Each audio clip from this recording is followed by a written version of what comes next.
I'll turn on my picture or my camera for right now. And what's up, everybody? It is Zach of the Dark Conservatarian YouTube channel here with an old friend of ours, the one and only S-Man Speaks.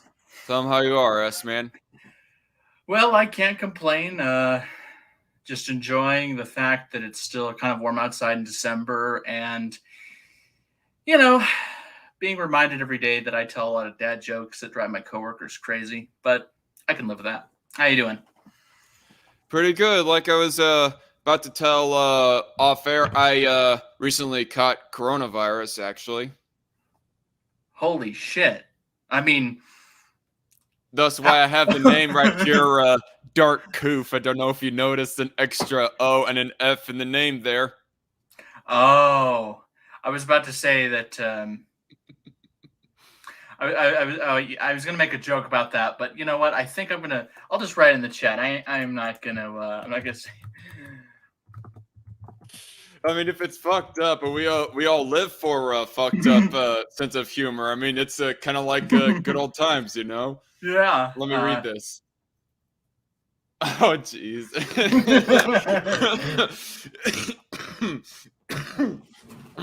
Stay back. Stay back.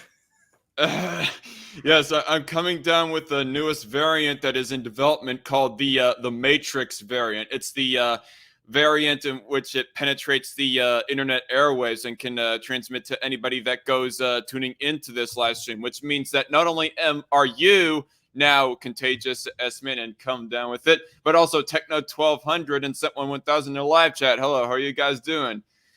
And it's it's even more contagious. I have at least read once that's even more contagious than the Delta and Omicron variant combined. I almost cracked when I said Omicron right there because I cannot still take that name seriously. I don't know about you, S-Man. I'm going to be completely honest, everybody. I stopped taking the whole COVID-19 thing seriously about this June. Yes, just in case anyone's wondering, I did get the vaccine. I didn't want to. I only did because they would allow us to stop wearing the masks at work. And at the time, I was dealing with really bad COVID-19 burnout. And I thought, if I hear one more person say, we all need to do our part, I'm going to physically assault somebody. And it's going to make that one scene out of the movie Nobody with Bob Odenkirk, which was actually pretty good in my opinion. It's going to make that one fight scene on the bus look like nothing. I was just so frustrated. And I thought, if this is what it will take to get them to shut the hell up about the whole about the whole virus, okay, I'm not going to get a booster. I have no intention of getting a booster. When I first heard Omicron, when I first heard of very quick question. You don't mind if I show this around, do you? Just my Discord server and one Twitter group chat, do you? Go for it. All right, and so you were saying? Yeah, when I first heard of the Delta variant, I thought, are you fucking kidding me? I try not to curse on these things, but I thought, are you serious? Really? I'm sorry. How do they come up with these names? Did they just not get creative anymore? They couldn't have come up with the Fauci virus because every time he opens up his mouth is a virus on our rights. They couldn't come up with the Biden virus because every time he inhales, the hairs on someone's neck is victimized by his inappropriate behavior. They just couldn't come up with the name. And I've just been finding this whole year to be a total joke in the area of, look, I don't want anyone dying from COVID. I don't wish anyone to get COVID. If COVID could get COVID and could die from it, then okay, that's a fair compromise. But I just find that most of the time, it has become a religion. The way people have been fear mongering about COVID, for example. Oh yeah. I mean, it's become so much of a religion that even if you make reference to somebody else being rather conspiratorial about the vaccines, you can possibly get your channel struck. Like, that's the most recent strike that I got on my YouTube channel. I was just making a video kind of criticizing Ron DeSantis, how I thought that he was overstepping a little bit, and whether or not the video people have criticisms about that video, if anybody in this in the live chat has even watched it at all.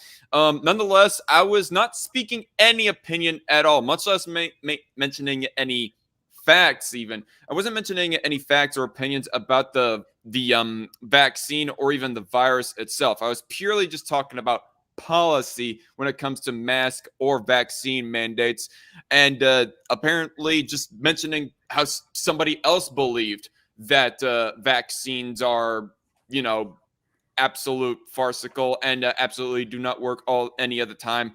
That apparently that was warranting of me of getting a strike. I wasn't peddling out air quotes medical misinformation, as they said. No, I was mentioning of how that somebody else would be extremely against the vaccines. But yeah, Yeah. Oh my gosh, I just remember reading about Governor DeSantis's. It was some military related thing that that he wanted to control himself. He wanted to create, and I just thought, okay, that's not a good sign for president. And hello, Mr. Night Shift, it's good to see you. Thank you. Ever since I switched to an electric razor, I stopped looking like Freddy. Whichever one has the claws on his hand, I look like Krueger. He stopped trying to. Yeah, I stopped looking like Freddy Krueger was trying to choke me to death. An electric razor, by the way, is actually quite look like nice. Freddy Krueger himself, because Freddy Krueger is all scarred up in his face and of himself. Yeah, I didn't want to look like he and Scarface had a love child. I'm doing all right, guys. It's been pretty cool. But yeah, just on the whole the COVID thing, I have not gotten COVID. I hope I don't get COVID anytime soon. I've taken the necessary, and I emphasize necessary steps not to get it. I'm actually very, if you guys can't tell by my charming personality, I am not the most sociable person on the planet. When I'm at work, I prefer not to talk to my coworkers. When one of them said I should be more sociable, instead of cursing him out, which I wanted to, I decided to tell dad jokes and make him regret asking me to smile and to have a better personality. Well, with how much you're able to hold a conversation over the internet, I'm surprised that you are not more extroverted. Well, it just depends on in real life, extrovert in real life specifically. You're saying? Yeah. Well, I take the necessary steps, like I'll socially distance, which being an introvert, that's not that hard. I'll wear the mask if I think it's for an important thing. For example, if I'm visiting a nursing home, yeah, I'll wear it. Even at times where it's not because of COVID, it's just because the air quality is so bad, and I prefer to keep pretty good lungs. I mean, not that I've ever smoked 10 times or anything, and not cigarettes. Which is actually I actually haven't done that. Vaped? Are you a vapor, S-man? No, no, I don't. I also don't have a man bun. I had a friend of mine over about 10 times. Her name was Mary Jane. Very nice lady. I haven't. I started doing that back in March. I've stopped in May because I just was like, it's not that interesting. But washing my hands. I mean, the COVID has made me a little more cautious about germs and everything. What's up? I just gotta ask this Mary Jane person. What country is she from? Oh, she's just from the neighboring state over, man. It's between the state of Utah and the state of Kansas. Oh gosh, but yeah, I've been writing in the last, since we were on air together a year and a half ago. I've spent most of that time just writing a bunch of blog pieces to convince people I know IRL and online that I probably might be right. I could be wrong, but I've written about like 30 pieces, and I have another 30 that I plan on doing at some point. About what subject? Mainly political stuff. I have not touched the subject of religion, and I intend to write I also intend to write a piece about abortion probably by the end of this month. I think the title is kind of catchy. I think some people might like it. Tell me if you guys have ever heard of this title. It's called Abortion Stats and Fetal Facts. I think it's going to be probably one of my more controversial pieces. Because I will sue you for plagiarism, S-man. That is exactly where the controversy is going to come from. I came up with that name first on an episode of Strike Force. Don't you dare. Okay. You're going to accuse me of plagiarism? Who do you think I am, Joe Biden? All I'm going to do is I'll just say I came up with the... Hello, everybody. It is your favorite Utah native who is not a part of the LDS Church. The title for this article is a nod to a friend of mine who has since gotten the COVID and has unfortunately gone the path of Bob Dole. But in any case, but yeah, it's good to see you guys, Scorch, and hello, Cat Chat. I What's didn't up, know Cat? I didn't know you allowed cats to be in the chat. I'm just kidding. But the whole thing with COVID is that I understand we always should care for other people. I'm totally on board with that. I think that if you can be of help to somebody, you should do it. But I think there also needs to be a time where we just kind of look in the mirror and ask ourselves, have we lost our minds?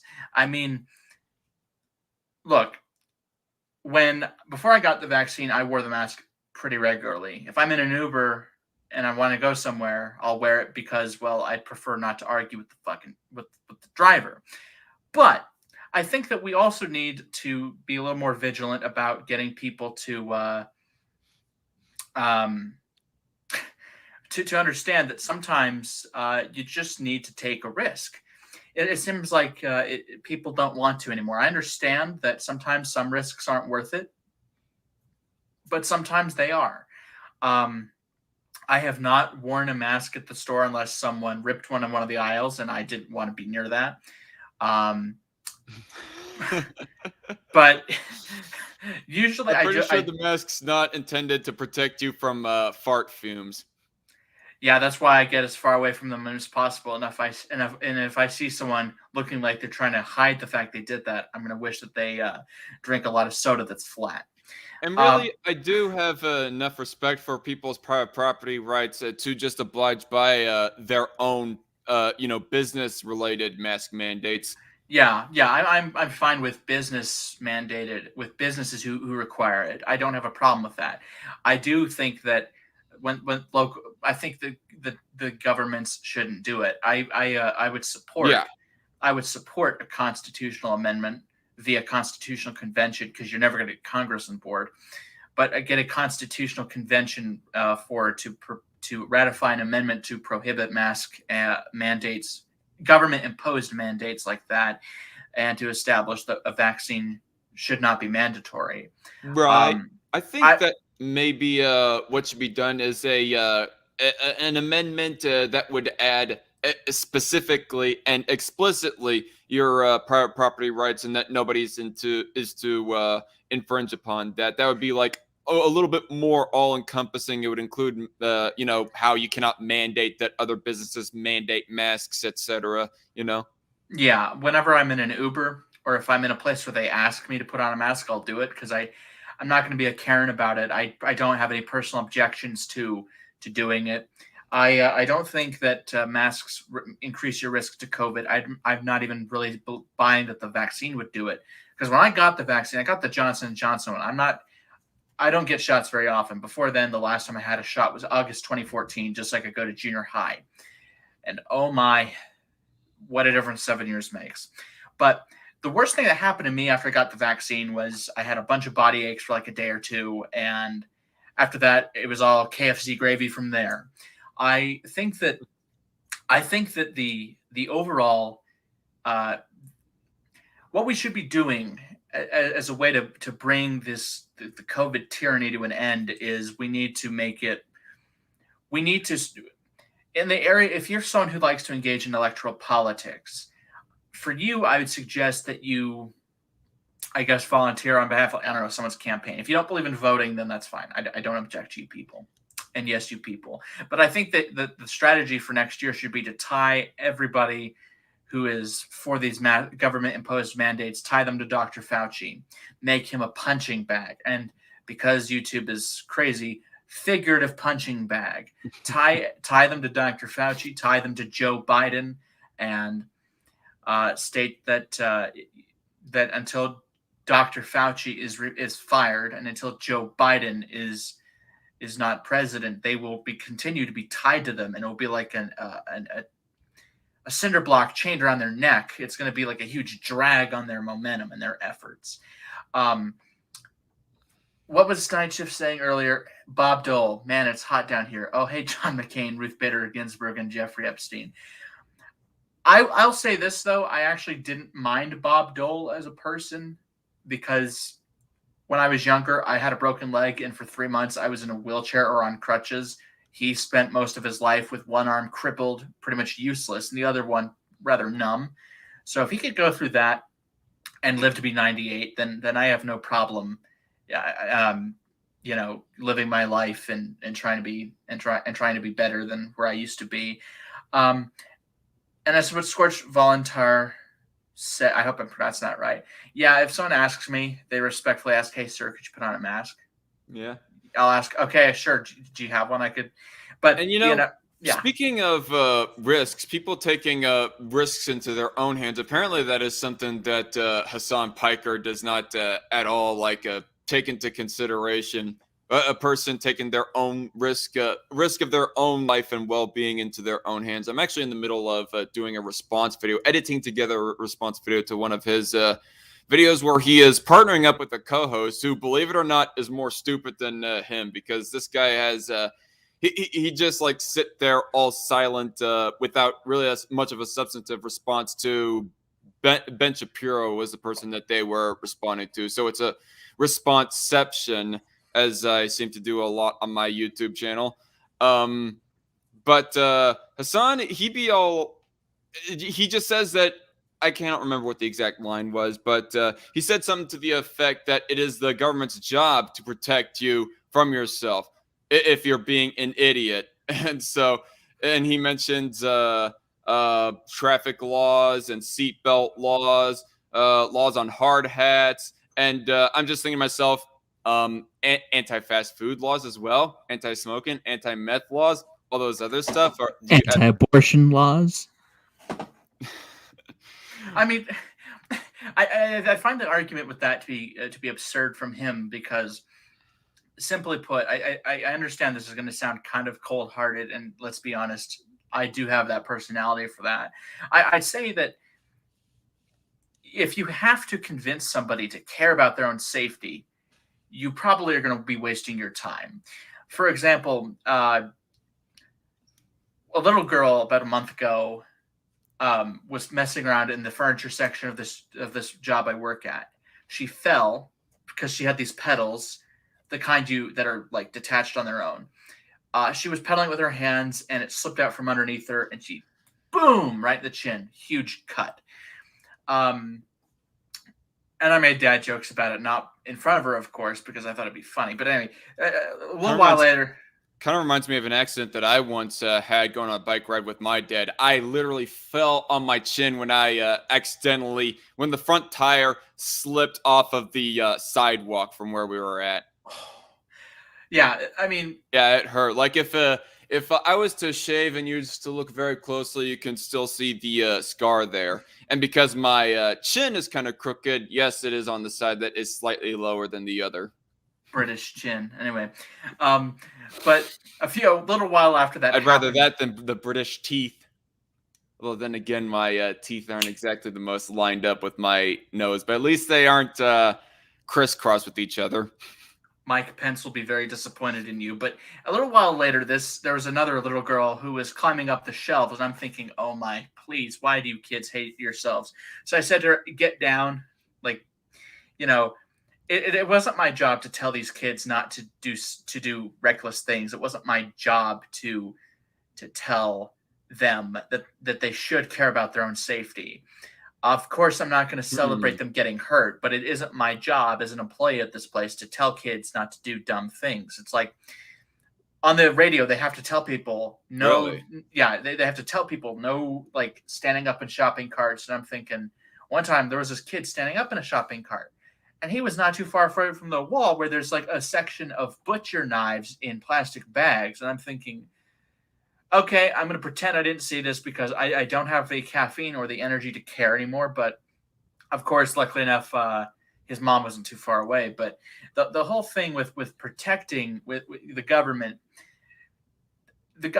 if you really think about it, there are so much hypocrisy, so much abuse of power, that if people are going to say the job of the government is to protect you from yourself, then you have to point out to them that they're doing a very horrible job then with the abuses of power, or some. I mean, look at Australia, for example.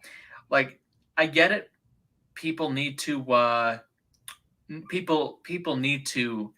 Need to understand that the way that the police in Australia have overstepped their authority, beating people over the head for not complying with the mandates there. Sadly, there are too many progressives I know, IRL, who I would tell them this and say to them that the Prime Minister of Australia is a fascist and he should be thrown out of power. And what happens to him beyond that point is really none of my concern. And they'd say, well, the police over there are really frustrated with COVID and that they're really tired of all this and they just want it to go away. If this happened in the United States, it's not going away is the thing. Like, when can these people accept it? That's pretty much a baseline thing within the, I don't know, all of the human viruses that exist within humanity in the same way as the flu. Not saying that it's as infectious or as deadly as the flu. Do not anybody get it misconstrued. It's about at this point, it's about as much of a normal thing as the flu is what I'm trying to say. But yet, COVID pessimists, as I keep on nicknaming them, because they act like that the 2% fatality rate is the glass half full, or excuse me, glass half empty kind of a situation, whereas I look at it as a glass half full kind of situation. But they act like that we can make it go away, and that is the case with Australia there. They're so hell-bent, and God forgive me for swearing by hell, but so hell-bent on trying to get rid of it that they have lost foresight of the big picture, if you know what I'm trying to get at. Yeah, they and I want to make this very clear for everyone who's listening. Especially those who like to take words out of context. And this is the mic I got. Probably the best one I've ever had. I am not calling for insurrection. Okay, you know what? In the case of Australia, they should just overthrow the Australian government, and they need to take January 6th sympathizer. Oh my God, guys! The January 6th. We must talk about this until the end of time. You should be arrested by Biden's cronies for political anti-government extremism. Honestly, guys, it was very powerful. It was so powerful that even Chuck Schumer said that I incited an erection, and I did amongst my 75 million supporters. It was very powerful. Even Mitch McConnell had to congratulate me after. He said, Mr. President Trump, sir, thank you for your service. Thank you for all those federal judges. I thought you said you weren't going to do a Donald Trump impersonation anymore after Trump was out of office. Well, I think I still have too much fun with this. But yes, Mitch McConnell. But yeah. Mitch McConnell congratulated him on all the judges he appointed, and I told him that I will destroy the United States in my senatorial ways. But yeah, no, the Prime Minister of Australia should be removed from office. He should be stripped of his right to vote. He should be imprisoned for ordering these. And I know that's extreme, but you know, if he's going to be okay with, if he's going to allow for police to monitor people's homes like this, I mean, he makes George W. Bush look like a guy who respected the Constitution, which we all know he didn't. And the thing with the interesting thing with Australia is one person. Yeah, I mean, after all, a lot of the people who hate him, every time he opens his mouth, they go bing. Yeah, a real hate boner. Yeah. Yeah. If anyone from Australia is watching, and yeah, I'm gonna try to do Biden impressions, but I can't. His voice is just weird for me. Anyway, there's this thing in Australia in 1975. The Prime Minister was dismissed by the Governor General, who is appointed by the Prime Minister. So it's like, imagine you appoint a guy, and that guy has a gun at you, and he could pretty much execute you right there. He could just destroy you. And Jonah Williamson, I guess, had an aneurysm while getting hot and heavy with somebody at the same time. But anyhow, Gosh, I wish I had some glasses and I had a weird smile where I could have half of my face smile where the other half is like this, and I could say, "Come on, Jack, I'm going to appoint the entire Supreme Court. We're going to expand. I'm going to have Kamala Harris go in, and she was acting president, and the best thing during the Kamala administration is the guy that Biden called a white supremacist got acquitted." By the way, just for the record on the whole thing, I was indifferent to the whole Kyle Rittenhouse trial. I looked at it and I thought, well, I'm indifferent. To me, the acquittal or conviction was not going to have a net positive or negative towards our rights, because they're going to find a way to restrict them regardless if he's convicted or acquitted. So when I mentioned Rittenhouse, I'm making a joke that Being Libertarian, the Facebook page, they posted a meme when Kamala Harris was acting president. That's when Rittenhouse was acquitted. So they said the best thing to happen during the Kamala administration was his acquittal, and I was laughing very hard. It's like when they confirmed Amy Coney Barrett on Hillary Clinton's birthday. I'm sorry, but that was the funniest thing ever. Do you think that Kyle Rittenhouse was acting in self-defense that night? Yes. I mean, it wasn't as if the people he shot were unarmed themselves. I think one of them did have a gun. My frustration was he went to the area, and I'm not saying that he deserved anything like that. He did not deserve to die, of course. My frustration was that he had gotten into this situation at all. I feel like, being trained in helping people was fine, but I didn't think it was a good idea for him to run from those people.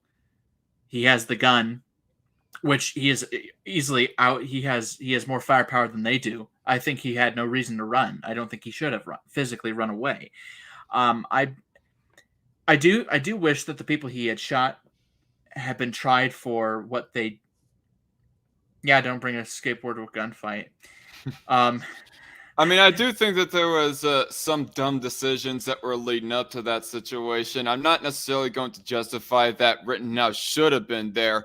In all reality, I think he should have at least waited until he was 18 to be getting involved in any kind of service that he was trying to provide right there in a heated situation like that.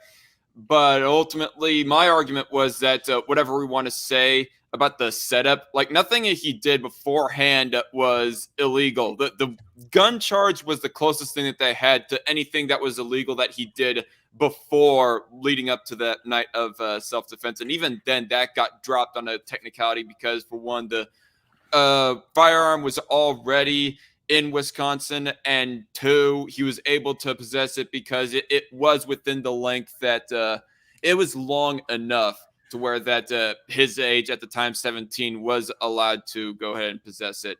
And yeah, I mean, my thought about the whole walking away or running away situation was I think that he was trying to avoid a possible situation, entanglement with anybody. At least that's my point of view as to why that he gone away in general. Maybe he didn't necessarily have to run, but still, that's my take. Yeah, I just because I live by this mindset that if you take it, if you give them an inch, they're gonna take a mile, and I think that it was ultimately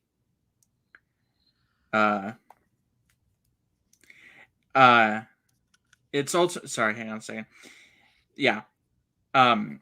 That ultimately, if you give them an inch, they're going to try to take a mile, and I think that there needs to something has got to give in terms of when we don't compromise. Let me respond to Techno 1200. I'm hoping I'm pronouncing that right.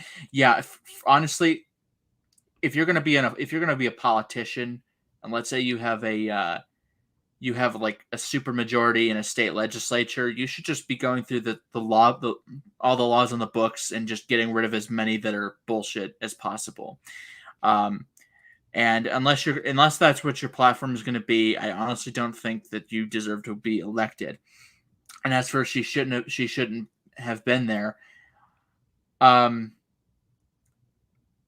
Simply put, I don't see exactly where that is equivalent. I'd say that you have a scenario in which in the case of a woman who is, regardless of how she's dressed, I'm pretty certain that if she is not feeling safe or comfortable, she will probably try to get away from that situation. And of course, no one ever deserves to be raped or sexually assaulted. Nobody does. As for Rittenhouse, yeah, this argument right here, Scorch, I don't think S-Man is trying to argue that hard against Kyle Rittenhouse or anything like that. No, we're just chatting here as yeah, all. I don't feel really a whole lot of. I'm going to be completely honest about for example, Joseph Rosenbaum. I don't feel 1 ounce of sympathy for that guy.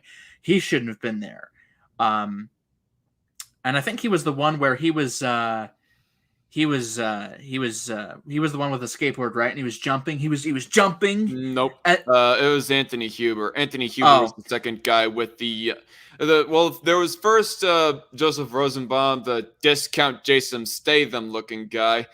If you know who Jason Statham is, who was charged, I think 5 times with diddling a boy at different times. And then when Rittenhouse was running away from that situation, trying to I guess, turn himself into the police. He got chased down by that mob. And the first guy, well, actually, not the first guy who necessarily hit him, but the first guy that got close to him and jumped him is referred to as Jump Kick Man. He's unidentified. Then there's Anthony Huber with the skateboard. And Jump Kick Man, he did not get hit with any bullets, even though Kyle did shoot at him twice. Anthony Huber did get hit, the guy with the skateboard. And then you had Gage Grosskreutz, who was the only guy shot, hit, but actually survived, and he was the guy with the pistol. Yeah, I can still hear it. I just need to go get something to make a point. But yeah, I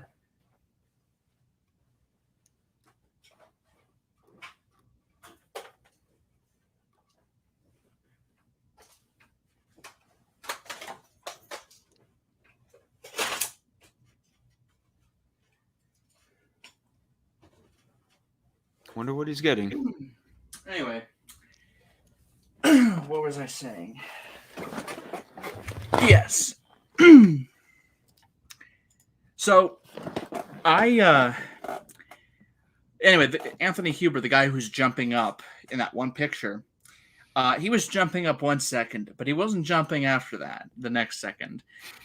Kind of like that lady who stormed the Capitol and she got shot.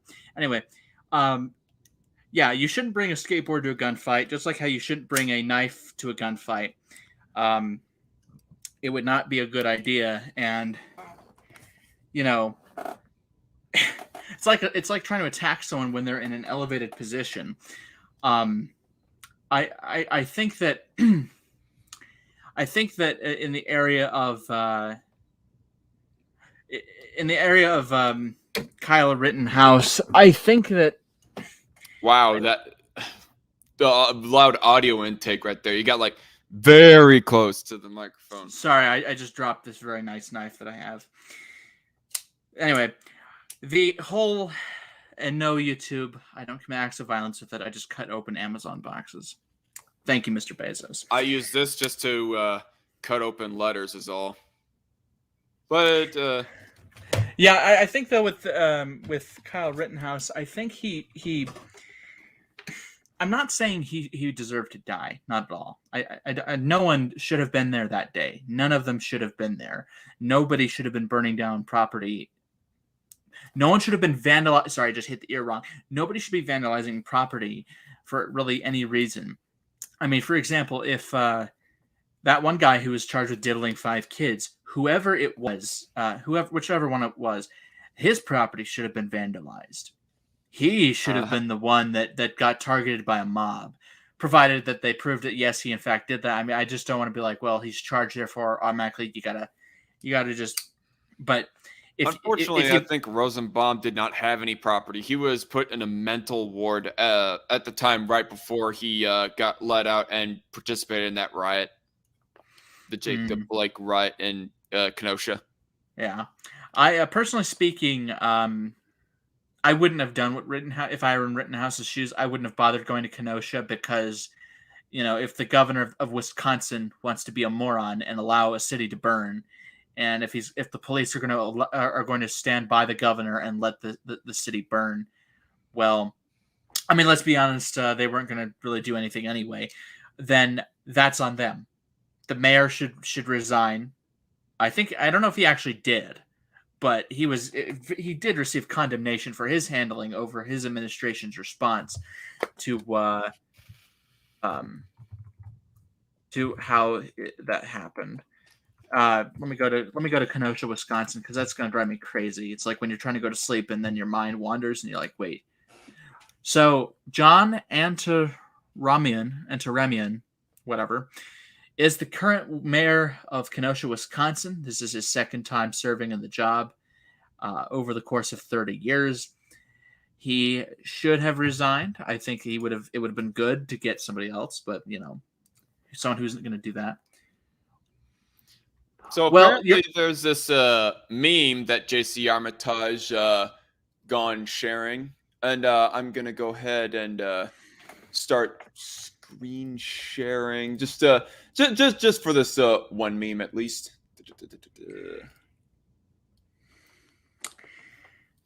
To answer the Korean rooftop people, they were justified defending their own property. They were very much justified in doing so. I can't see the text. The text there is no text. Actually, let me. Here we go. Oh, screen. Oh. Whoa!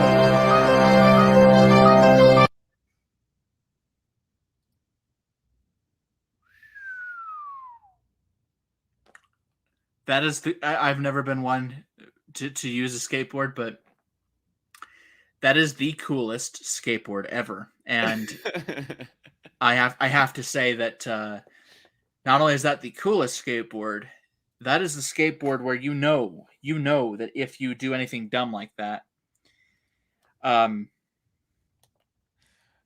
you know that they need to write the obituary. And yeah, I mean, you still don't have quite the same advantage as as compared to if you had a rifle, JC. But yeah, it would be slightly more effective against a gun. It would at least have a longer reach. By the way, I can't find the other knife I have, but it's kind of like this, except the blade is kind of like. And I just thought, oh, that's so cool. But anyway, yeah. I think that the prosecutor in the Rittenhouse situation should be investigated for how he handled that case. And I think that there should be a nationwide investigation into current and former prosecutors, because there was one in North Carolina who's like 47 cases that are tied to his name where he sought the death penalty and he got it. And you never know how that's going to go. And there's this one prosecutor. I don't know if you've ever heard of her, but I think she should actually be her political career should end in disgrace, and she should, in fact, probably go to jail for some of her actions. I don't know if you guys have ever heard of her, but she's actually extremely unpopular with the American public. Only 28% of Americans are foolish enough to support her.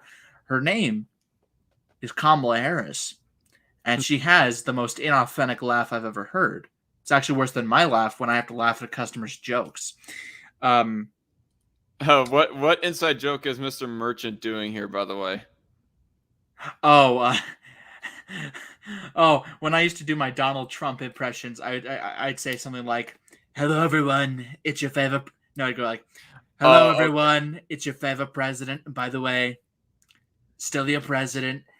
So today, good." Yeah, for some reason I thought he was making reference to some game or roles or whatever that you guys would take on a Discord server of yours that I never joined or something like that. Yeah, it was like there was this other parliamentary server that I was on, and I created my own because I thought it'd be fun. And then I was like, wait, this is a lot more work than I wanted for just a Discord server. I'm bored with it.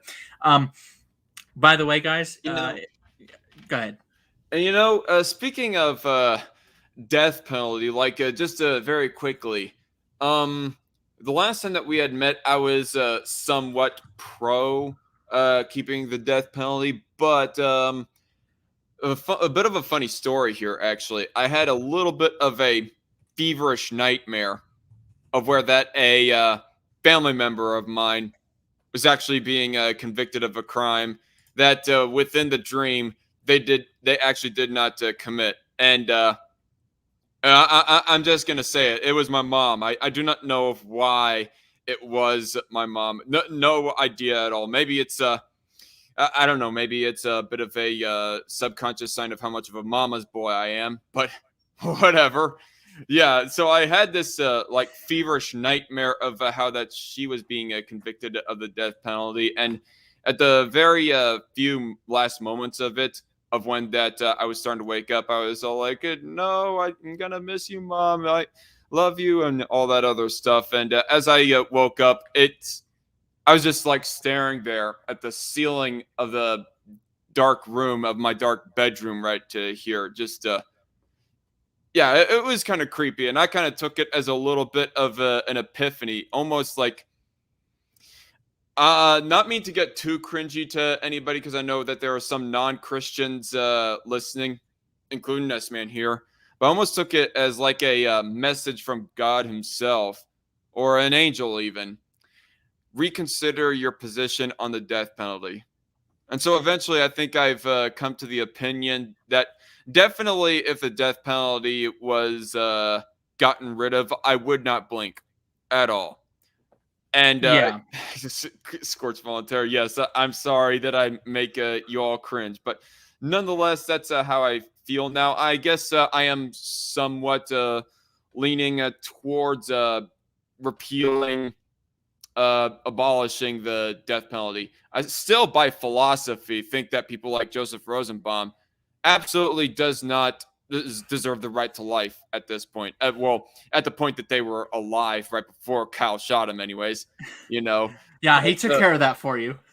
yes, but all the same, and if those type of people specifically got convicted of the death penalty, I equally speaking would not blink at all. In fact, I probably would even say flat out, well deserved. But because Yeah. of innocent victims being cut into the system, I can't help but think, yeah, it's probably not worth it. Yeah.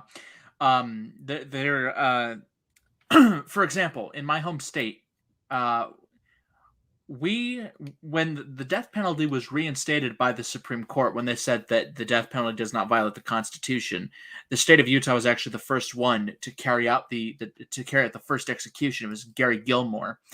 Um and a few years later another one happened, and then an avalanche, the 80s and the 90s. There was an avalanche of executions. In 1999, they couldn't go more than 9 days without executing somebody under then Governor George W. Bush. And Rick Perry even surpassed him in the amount of people he executed, but he was in there longer. During the 2010s and 20s, it's become increasingly less frequent. My home state has not executed somebody since 2010.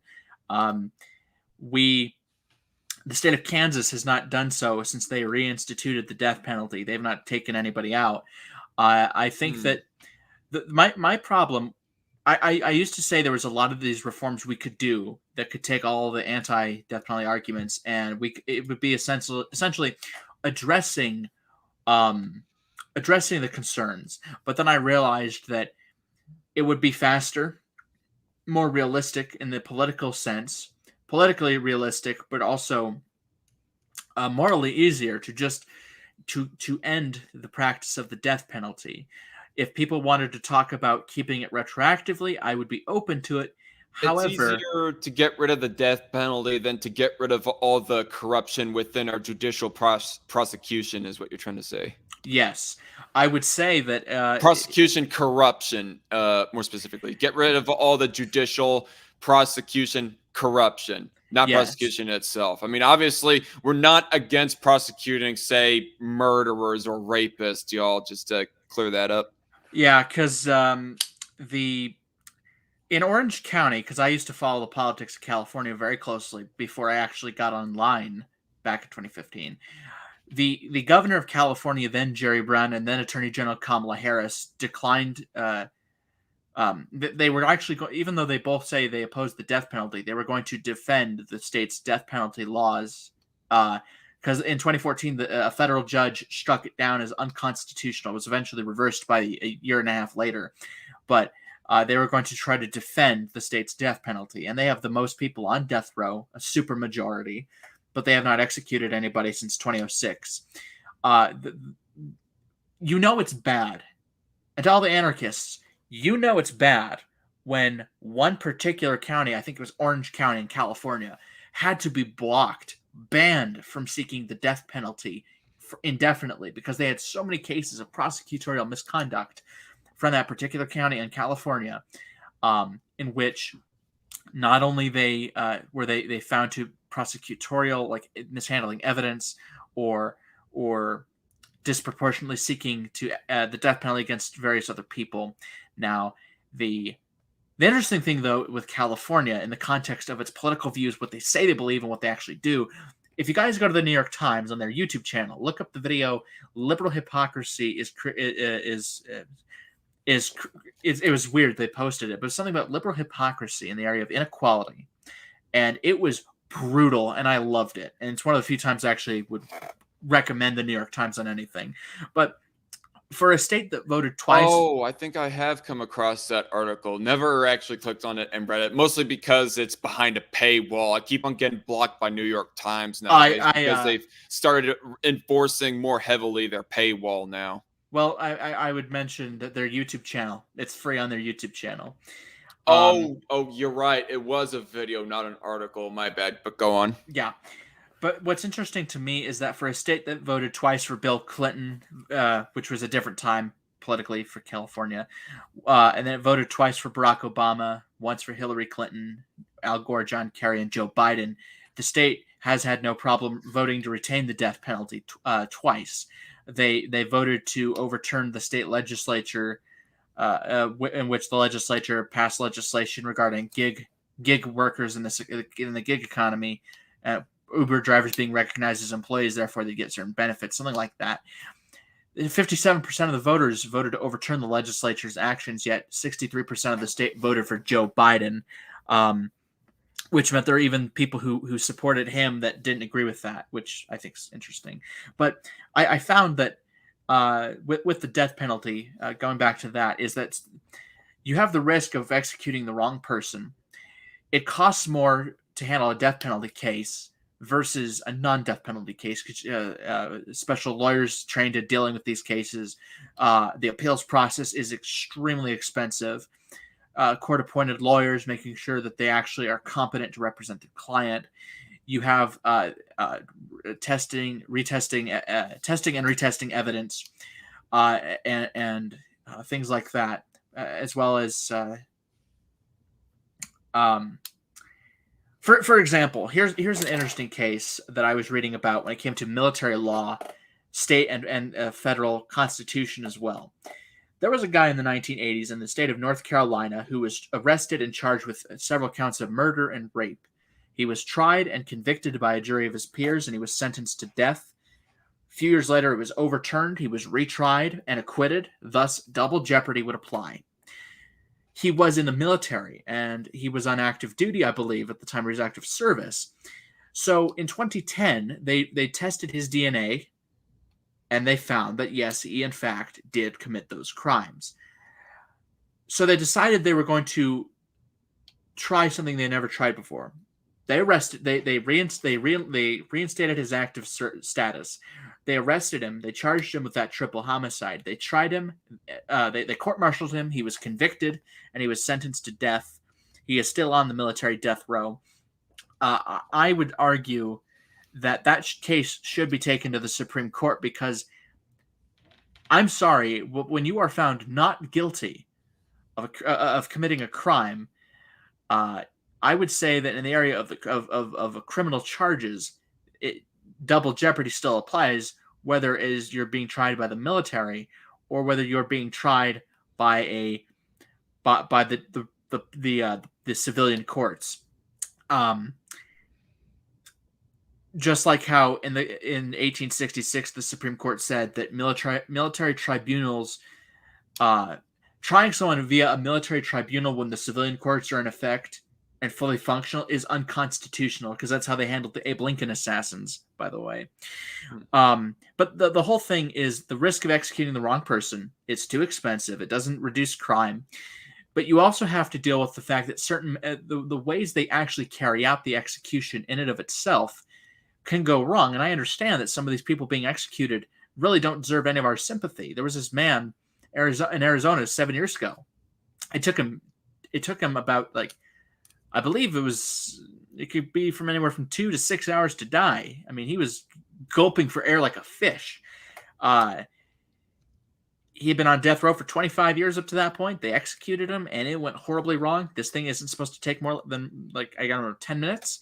It took 2 hours. And, you know, if we're going to have this be the case, it needs to be quick, and there can't be anything going wrong. This can't be like Shawshank Redemption, where they put him in an electric chair and there's like 10-inch flames appearing from their heads. I mean, in my home state, we used to use hanging was an option, and it hasn't been used in this country in 25 years. There's the firing squad, the gas chamber, which most states have gotten rid of, and certain federal courts have ruled unconstitutional. It can't violate the Eighth Amendment, and if it's so cruel that it is the equivalent of what the person did, then you're going too far. But the DA is not the one who starts a case most of the time. Yes, they do speak for the people, but it's the law enforcement after they get a 911 call, and that is true. There needs to be more public scrutiny over who is appointed police commissioner or chief of police, whatever that you call him. There needs to be more scrutiny over, and more people paying more attention, because the local stuff hurts you probably even more than the federal stuff.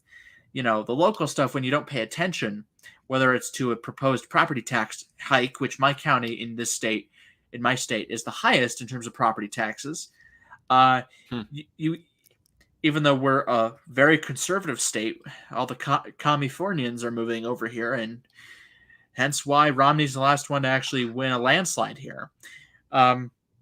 The whole thing with the justice system is that that's odd. Like, what would Californians be moving to? What do Californians see in Utah?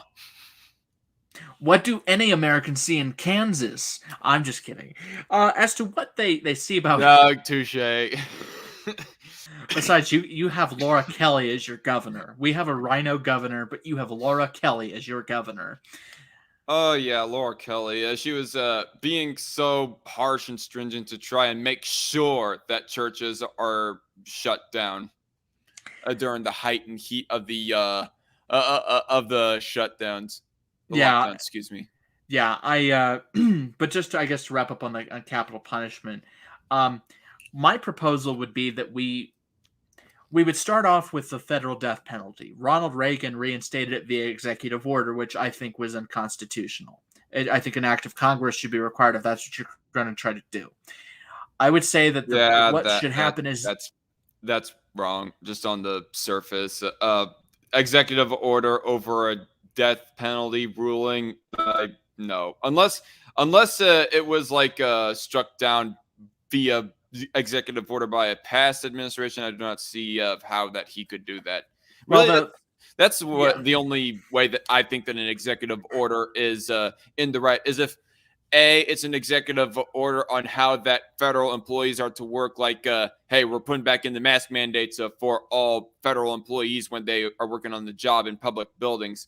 Or B, it's an executive order that is striking down a past executive order. But then again, that also sets forth the bad precedent that really we're just getting more and more reliant on unilaterally the president to get stuff done in those particular areas. That's why I think that there are acts of resolutions of disapproval that Congress can pass by a majority vote with no filibuster. I'd say they need to use that more often to invalidate certain executive orders, just that we don't have to create more and more to undo past things.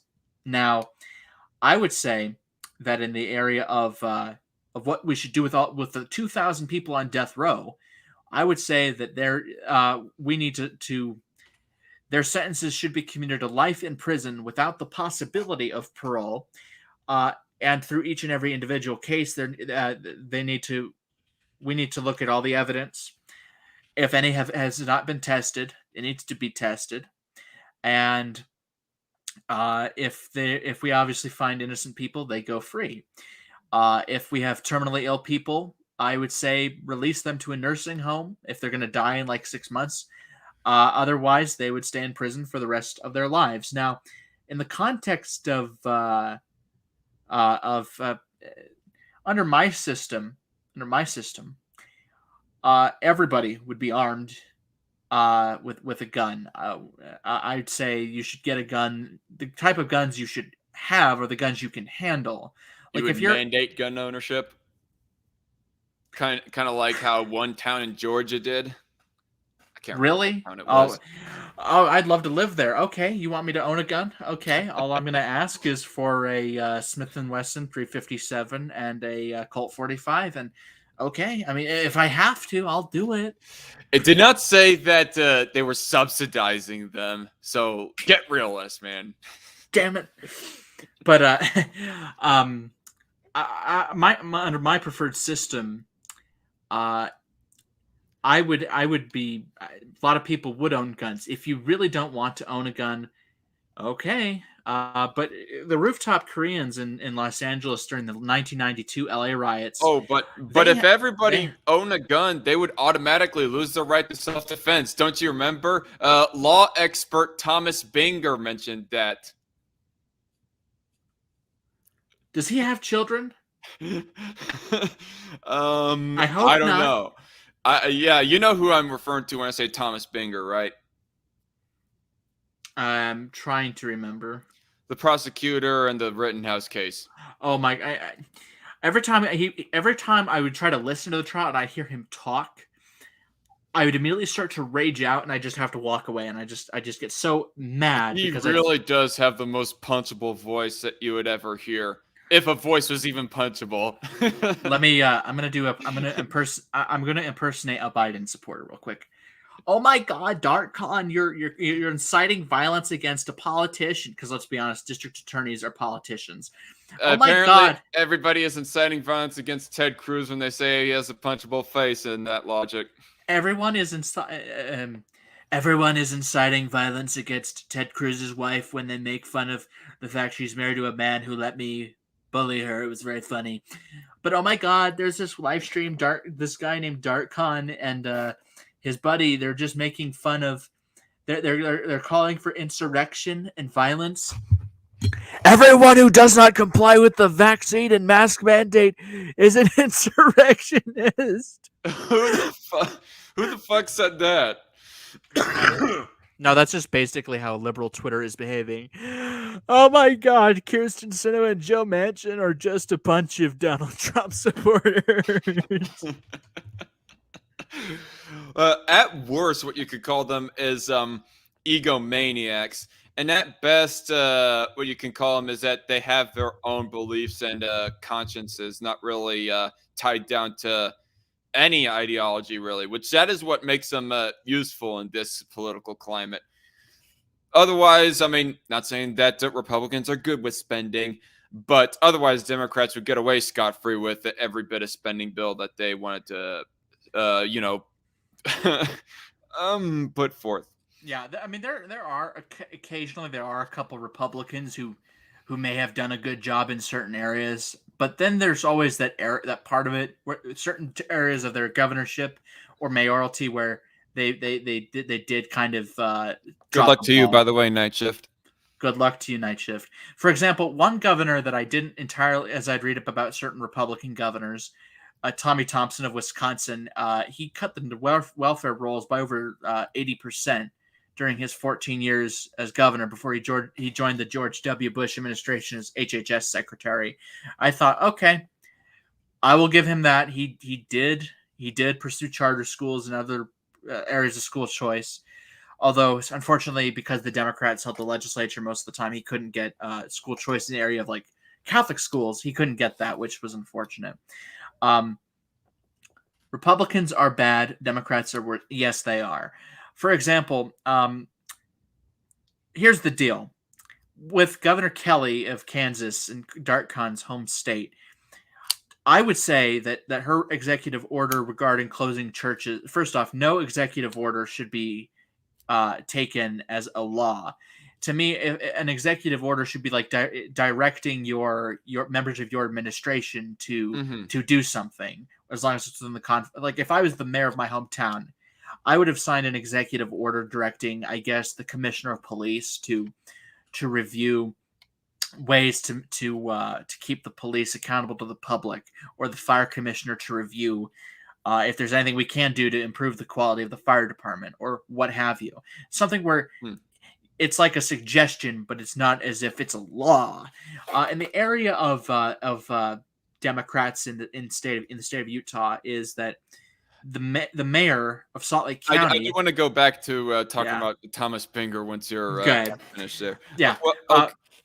The mayor of Salt Lake, the mayor of Salt Lake County, Jenny Wilson, who lost to Mitt Romney, she in the Senate race, they've overrode her veto to cut her staff like $200,000, and she was getting upset about it. And it's like, what exactly do you need all the staff for, lady? Like, I'm sorry, but they need to cut congressional staff, legislative staff, and executive staff. I need one to pedicure my nails. I need one to prepare my bath. I need another to do up my hair. Look on your face. I need one to walk my dog for me. I need one to actually do the job for me.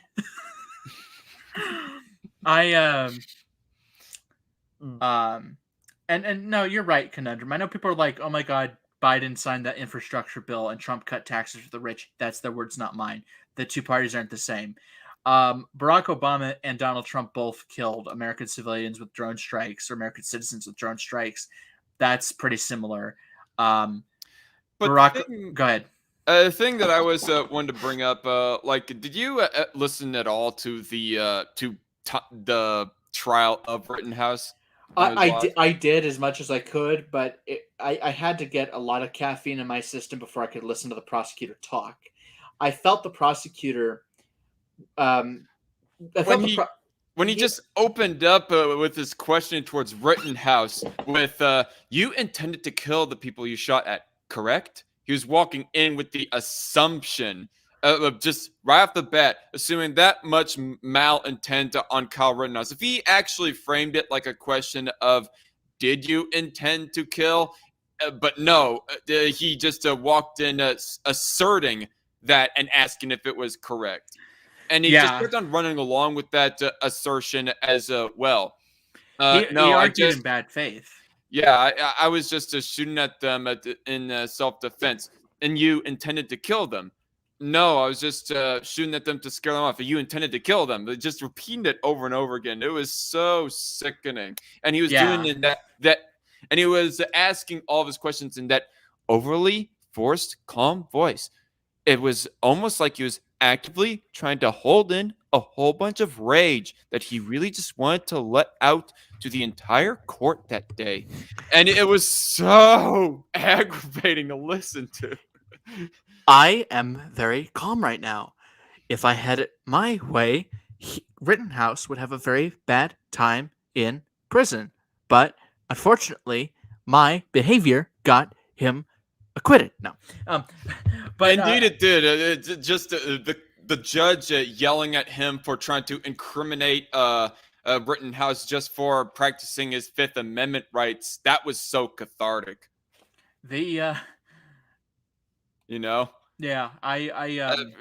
judge might not be the most professional of judges, as people keep on pointing out, particularly when he forgot to set his phone to silence and it started playing God Bless the USA at one point. And they're saying that it's proof he's a Trump supporter because that song has been played at Trump rallies to death.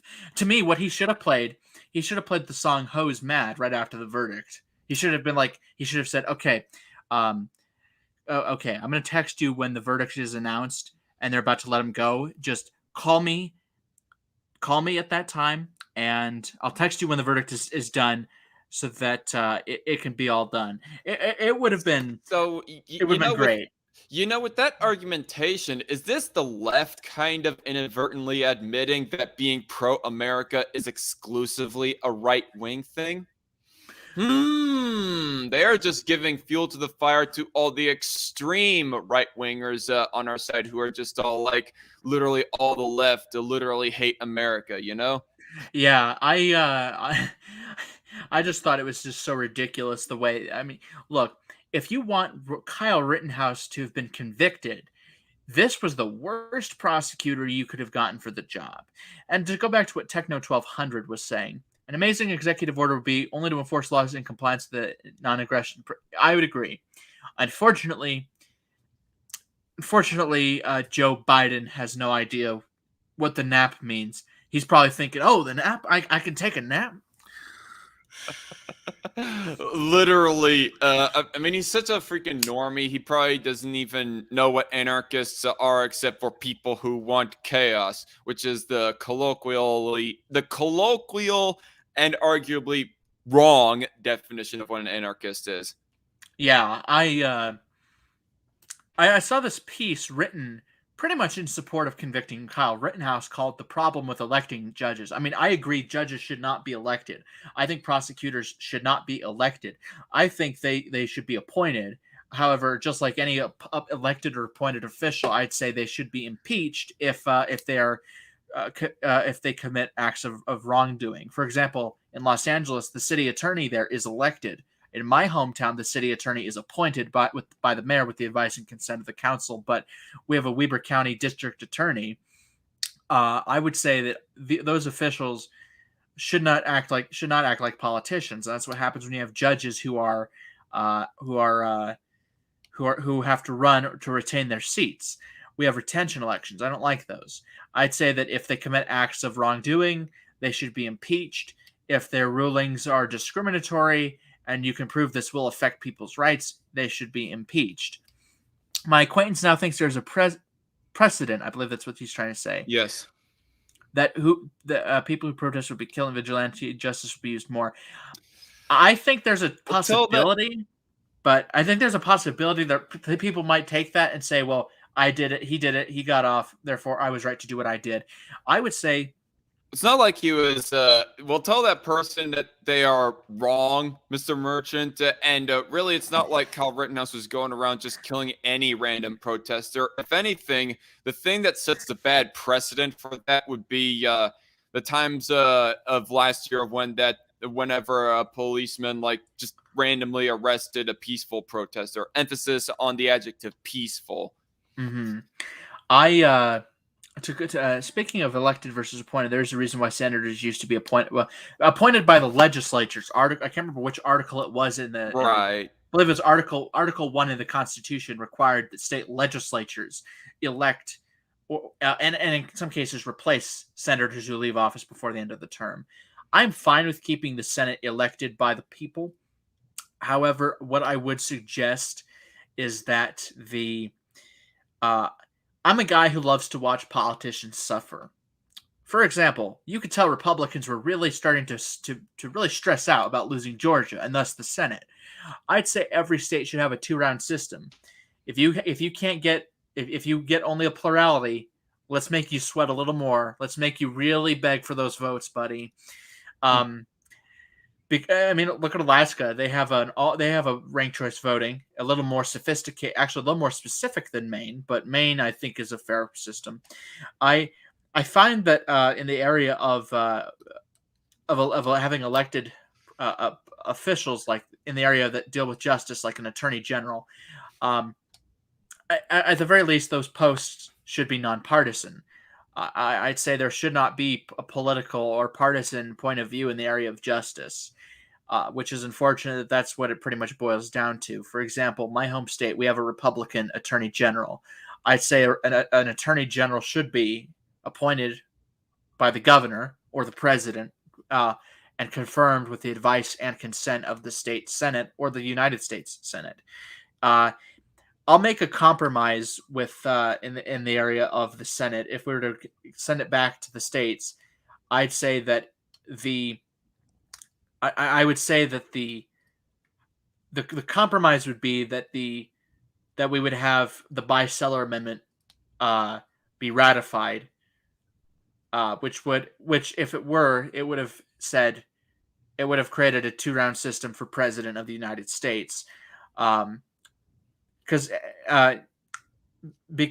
I find that certain methods in which that people try to overturn the 2020 election or the 2004 election, I think was quite dangerous with what precedent they're trying to create. In 2004, when George W. Bush was reelected, they tried to overturn the results by throwing out the votes from Ohio, but he would have been reelected through the House anyway. But when people talk about insurrection or a coup, simply put, to force a runoff election would be probably safer, so that you don't have all these idiots trying to overturn an election just because they lost. I'm not even that big on voting myself. I mean, I do because, well, generally I'm probably not going to be voting for the winner, and, well, it's kind of like a form of self-defense because there was this liberal running for the city council, and she lost by 33 votes, so I feel pretty good about that. But I'd say that the buy-seller amendment would be fair compared to, just first past the post. But I'd say that anyway, sorry. During the last since we last spoke on air, I've actually been taking back to my old hobby of writing, which I used to do more faithfully than I ever made videos. And in this one saga I've been writing called The 5 Administrations, you would have your first libertarian Republican president, and you'd have your first green Democratic president. They actually believe what they say, and it's fiction, so it's not going to happen. But the point is that, unlike where it feels like nothing ever changes, it feels like a lot changes. But the point of the story is that certain personalities and the risk of executive abuse is pretty strong. You should not want a strong man in power. You should not want somebody who would intimidate somebody to get their vote in a legislature. Several key things that happen in this story, things like the Electoral College is repealed because of a blue wave in the 2030s. The Electoral College is repealed and the buy-seller amendment is ratified. However, during the 2040s, a red wave, the Supreme Court decides to grow a pair and to defy liberal activists by invalidating gun laws nationally. It's kind of like what politics should be, but there's always the reality that comes back to kick you in the pants by reminding you that there's always a backlash. And eventually in the 2060s, decades later, America does get its first third-party president, and by that time, the Democrats and the Republicans alike, as parties collapse, and there grows a 3-party system, kind of like in Canada, where they'll never win power, but they have enough votes in Congress to decide how things go. In this universe, do we all finally get to drive our flying cars?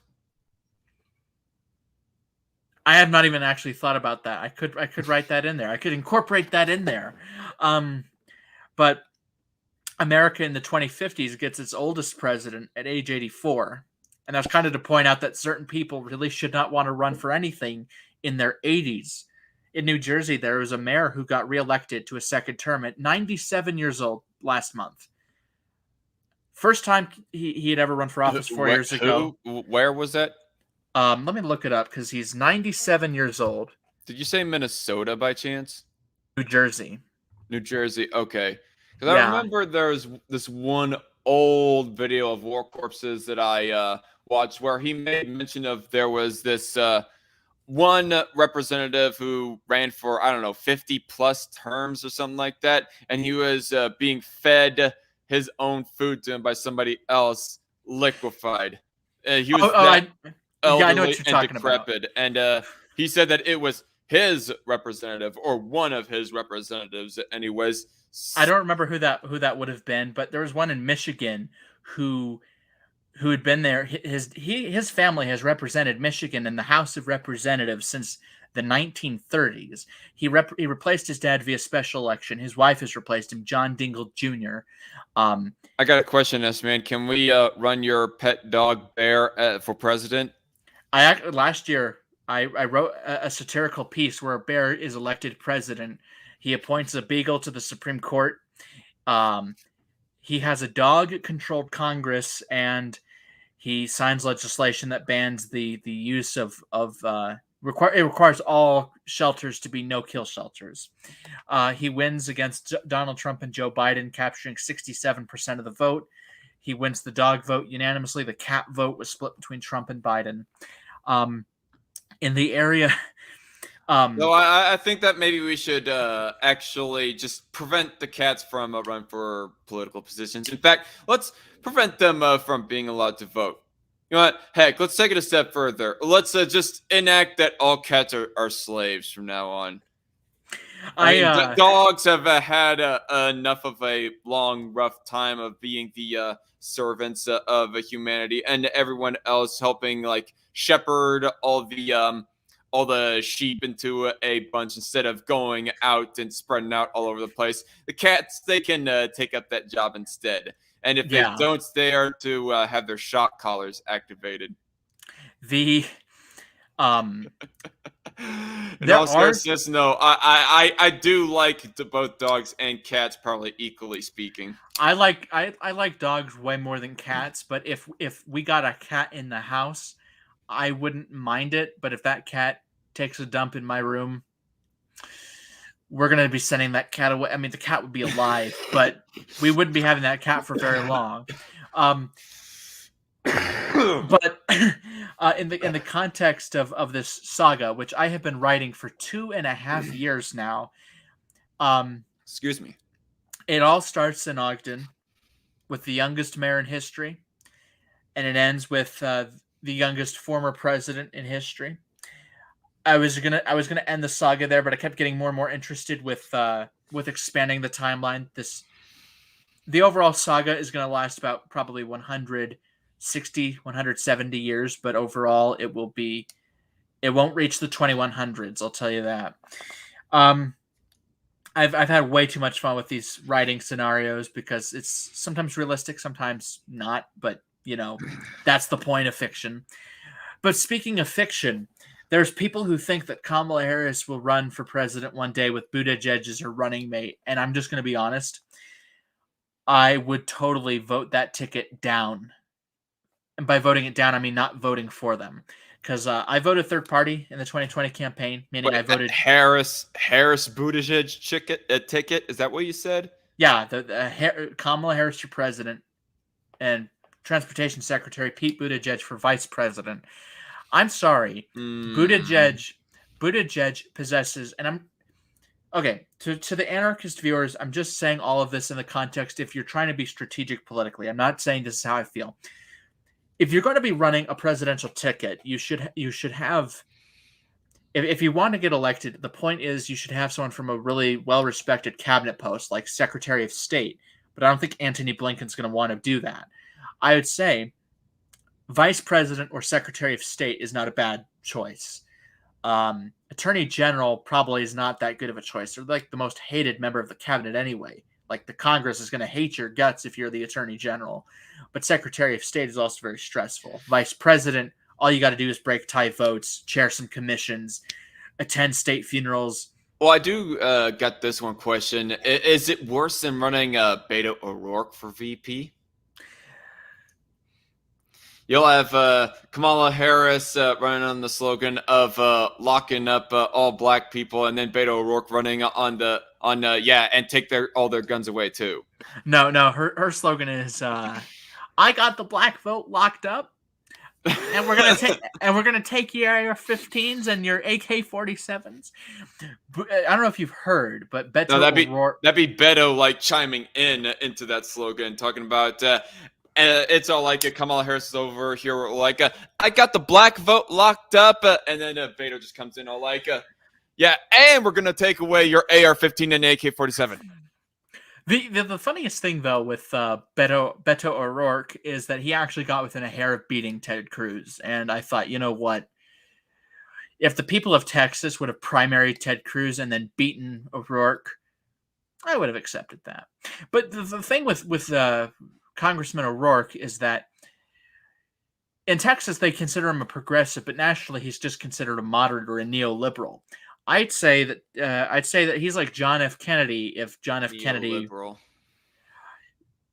when the left calls somebody a neoliberal, that means someone who isn't basically doing to Bernie Sanders what Monica Lewinsky did to Bill Clinton. Right, I know.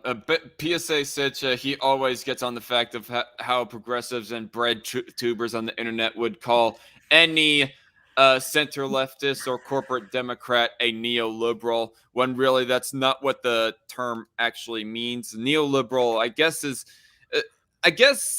it's some kind of, what am I trying to say? Not Keynesian, the opposite term. Okay. Laissez-faire capitalist. I mean, with neoliberals, I mean, the administration of Bill Clinton definitely embraced neoliberalism. I mean, Bill Clinton and Ronald Reagan had some things in common. Bill Clinton and Ronald Reagan both did some deregulation. Bill Clinton did repeal the Glass-Steagall Act. Glass-Steagall? Glass-Steagall Act in the late 1990s in his second term. Bill Clinton pursued areas of free trade and welfare reform, which I agree with free trade and welfare reform.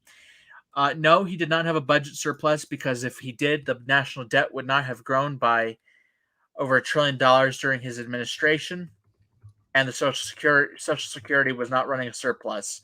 I keep hearing that from progressives, and I can tell them the history and the numbers show it most certainly did not have a surplus. But yes, it involves globalization, free trade, austerity, reduction to government spending, privatization.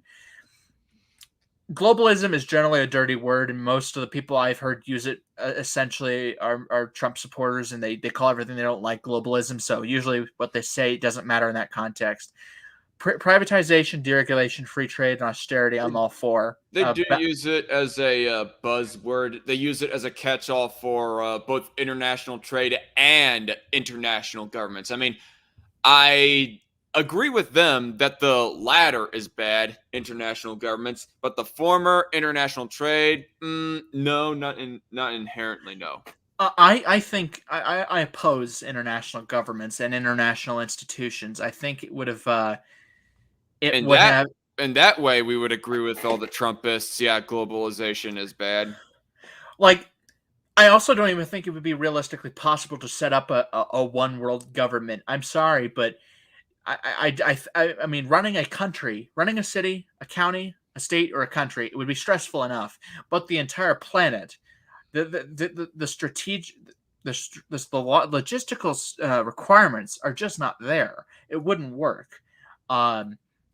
I think the International Criminal Court should be abolished. I mean, a lot of these institutions like NATO, the United Nations, World Trade Organization, none of them have any legitimacy. They have no teeth, they have no power, and they shouldn't have power. NATO isn't technically an international government, though, are they?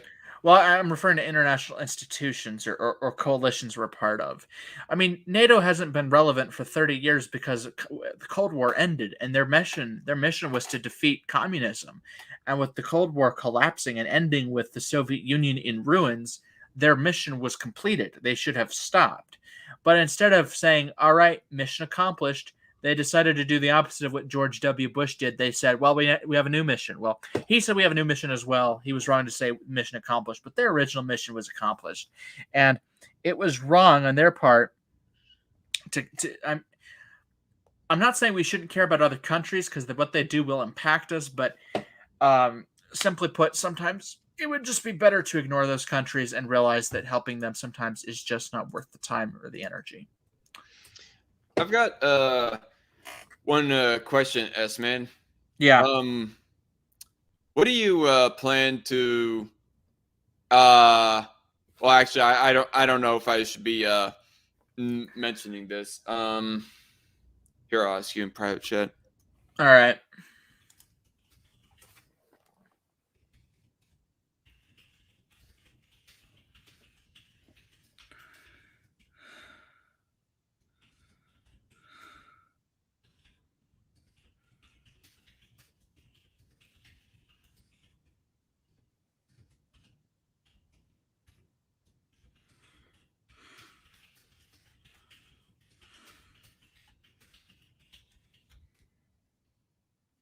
In the private chat?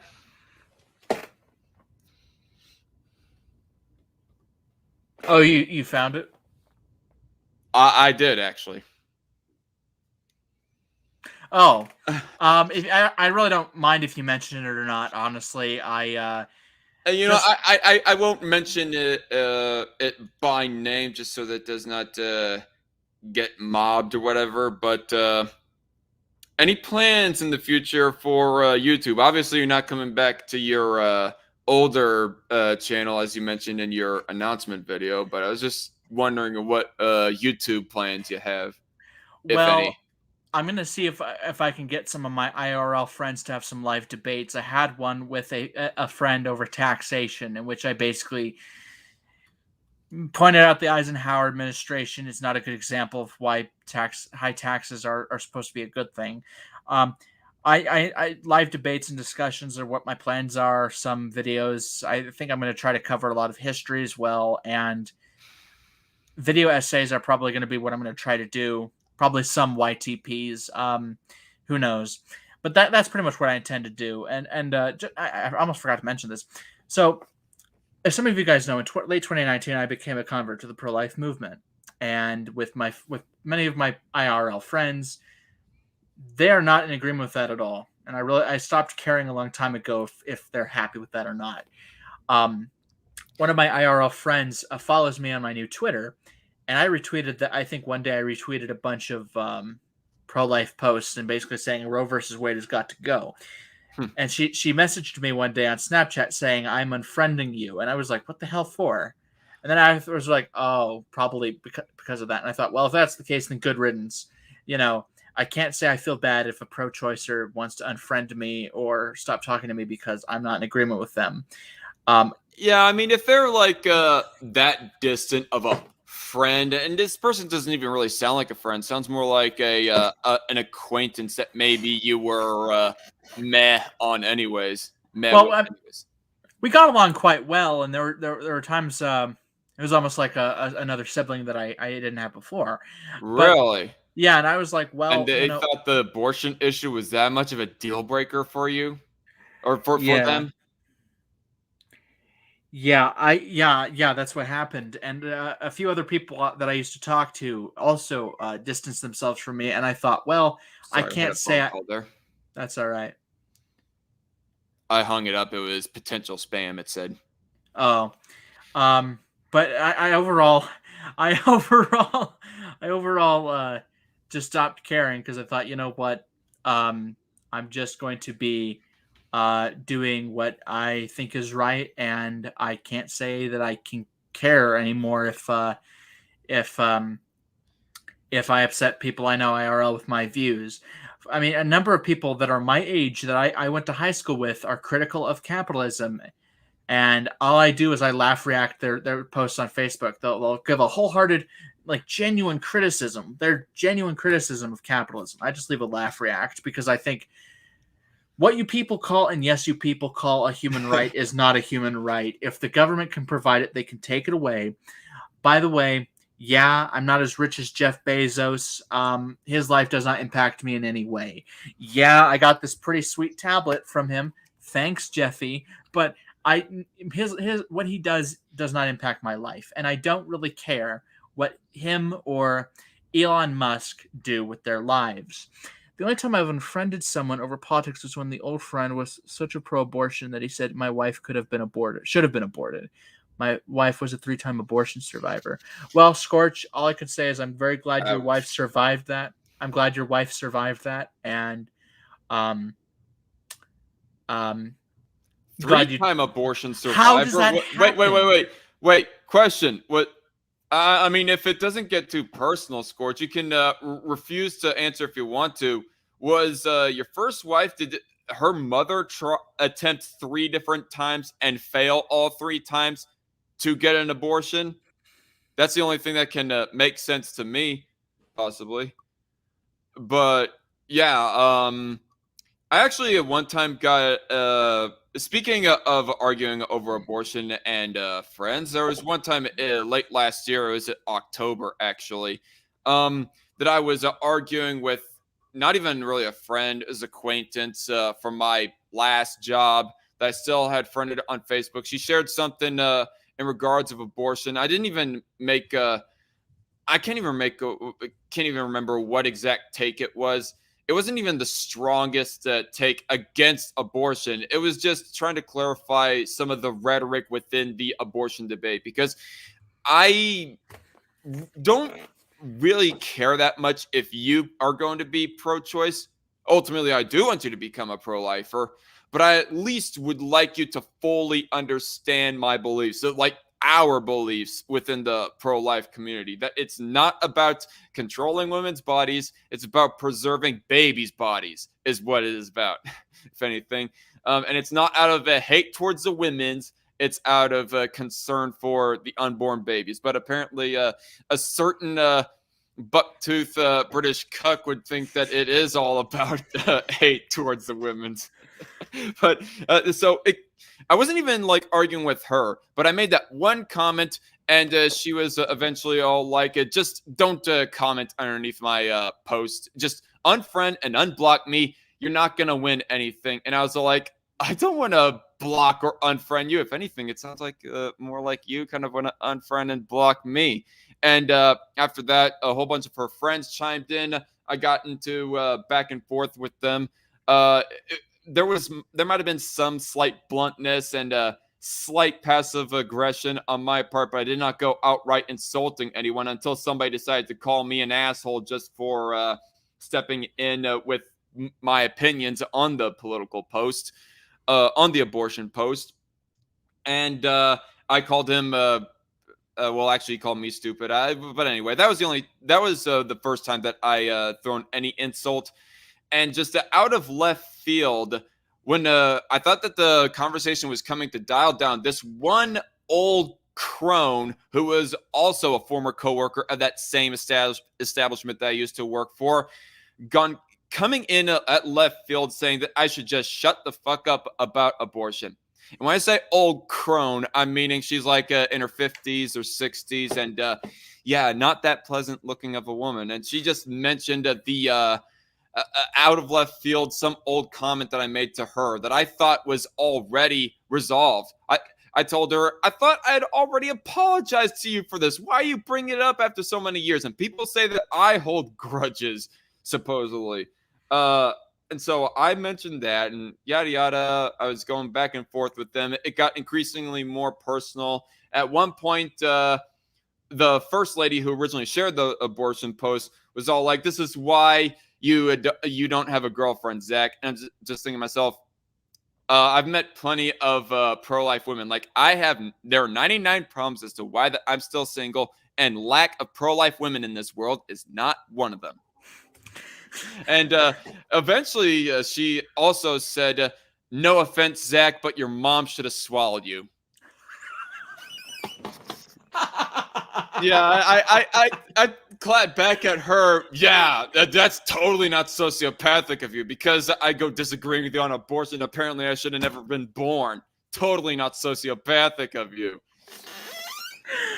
All I can say, I have no regrets of calling her a sociopath. That is really sociopathic. Even psychopathic, one could say. I'm guessing that in her case, it's probably been a while since a man has touched her. Or maybe it's because no man has touched her that she behaves this way. I think she's married, so because her last name was changed in the time of that I was Facebook friends with her, which that is pretty odd. Like, why would this person? How could this person end up nailing a man if she is just gonna act all unhinged just because of difference of political opinions? Like, what the fuck? It was, yeah. And then she ultimately blocked me. And then I made this general Facebook post saying, oh, yeah, you said that I wasn't going to win. But the moment that you and some other friends of yours on your side decided to start making personal attacks and whatnot and block me, that's when I won. So fuck you. I made just a general Facebook post. Obviously they couldn't see it, but she apparently made her own Facebook post after that whole headbutting too. As another Facebook friend of mine, she was actually just a new Facebook friend within that argument. I'm not going to, obviously, I'm not mentioning names, but there was this one other lady who gone chiming in agreement with me and, liking everything that I said. And I made friends with her, and she gone tell me as to how the other person who originally posted the meme about abortion, that, yeah, this person is shit talking you after they had blocked you. So I was all like, oh, yeah, fuck them too. But yeah. It was kind of soul draining, but it was kind of entertaining at the same time. The fact that somebody would freak out so bad, saying, "Yeah, your mom should have swallowed you. Shut the fuck up."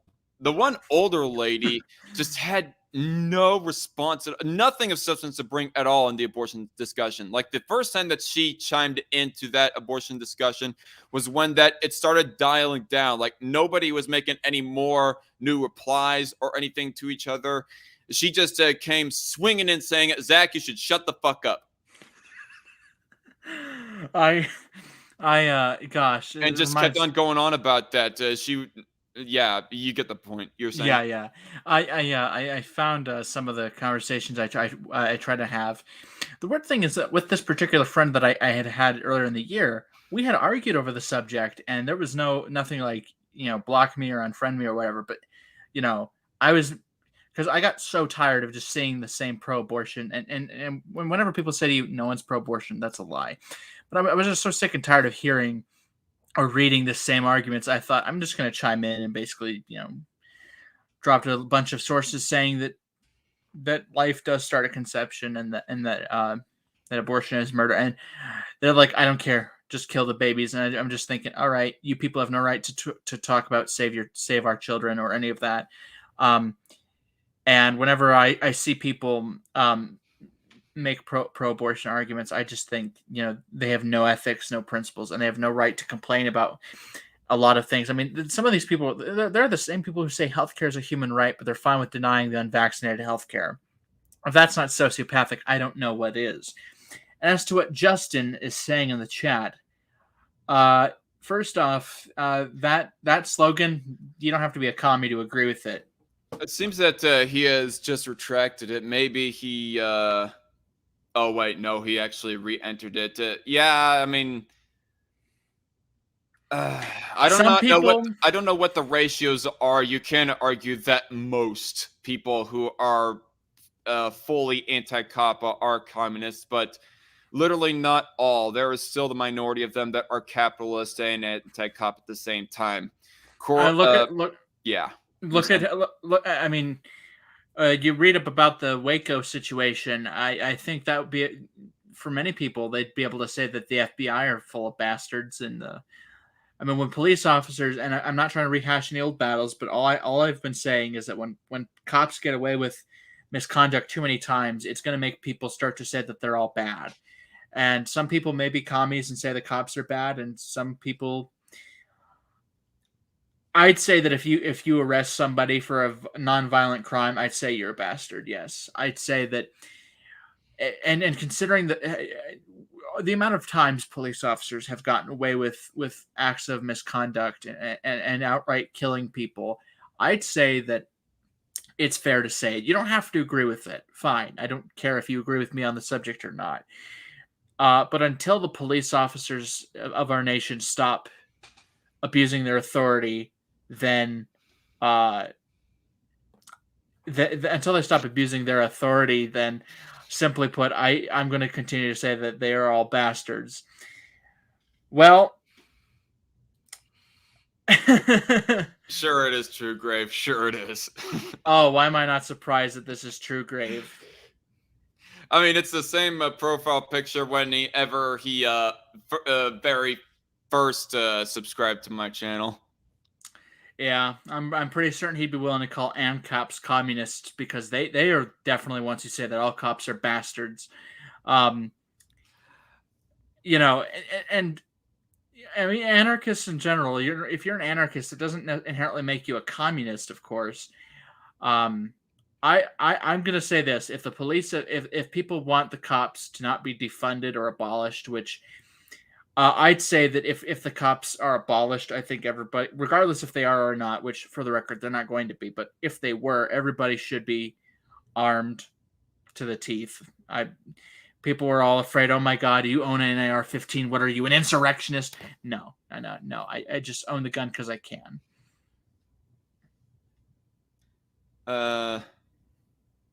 What was I gonna? Sorry. 2021 is probably too much touching that led to her retarded opinions. Said True Grave. I think you might be a little bit behind in the conversation. He might be referring to the argument that I was explaining that I had with this person, and it was actually an argument that took place in 2020, not 2021. But sure, I don't know. I think 2020 made a lot of people rather high strung and stressed out and a little bit crazy. Well, that just describes the progressive movement anyway. What I would propose how to deal with the police in France and Australia is they need to be demilitarized, extremely, like hardcore demilitarized, because I mean, all these idiots who are in favor of gun control say things like, no private citizen should have these weapons of war, which is a useless term. And by the way, if you're in the United States military and you support gun control, I don't care for your opinion. Just the fact you're in the military doesn't mean your opinion is any more or less valid than a private citizen. Now, in the context of the police in Australia and France, they need to be demilitarized, and they also need to be they probably should go to jail for the fact that they are for the fact they have physically abused so many people who didn't want to comply with the mask or vaccine mandates. You want to get rid of? You mean the politicians? Well, the politicians and yes, the cops who physically abused. I mean, they were beating people over the heads in Australia for not complying with the vaccine and the mask mandates. But honestly, whenever I see my friends or former friends argue for abortion, all I know is that I feel for some of them they don't actually believe it. They're just going for. I think I just suffered whiplash. We got talking about police, and all of a sudden, back to abortion. Well, yeah, because how pro-abortionists argue, it is an abortion in and of itself. What Night Shift 10,000 says, anarchist here, and I can confirm that not all anarchists are filmy commie bastards.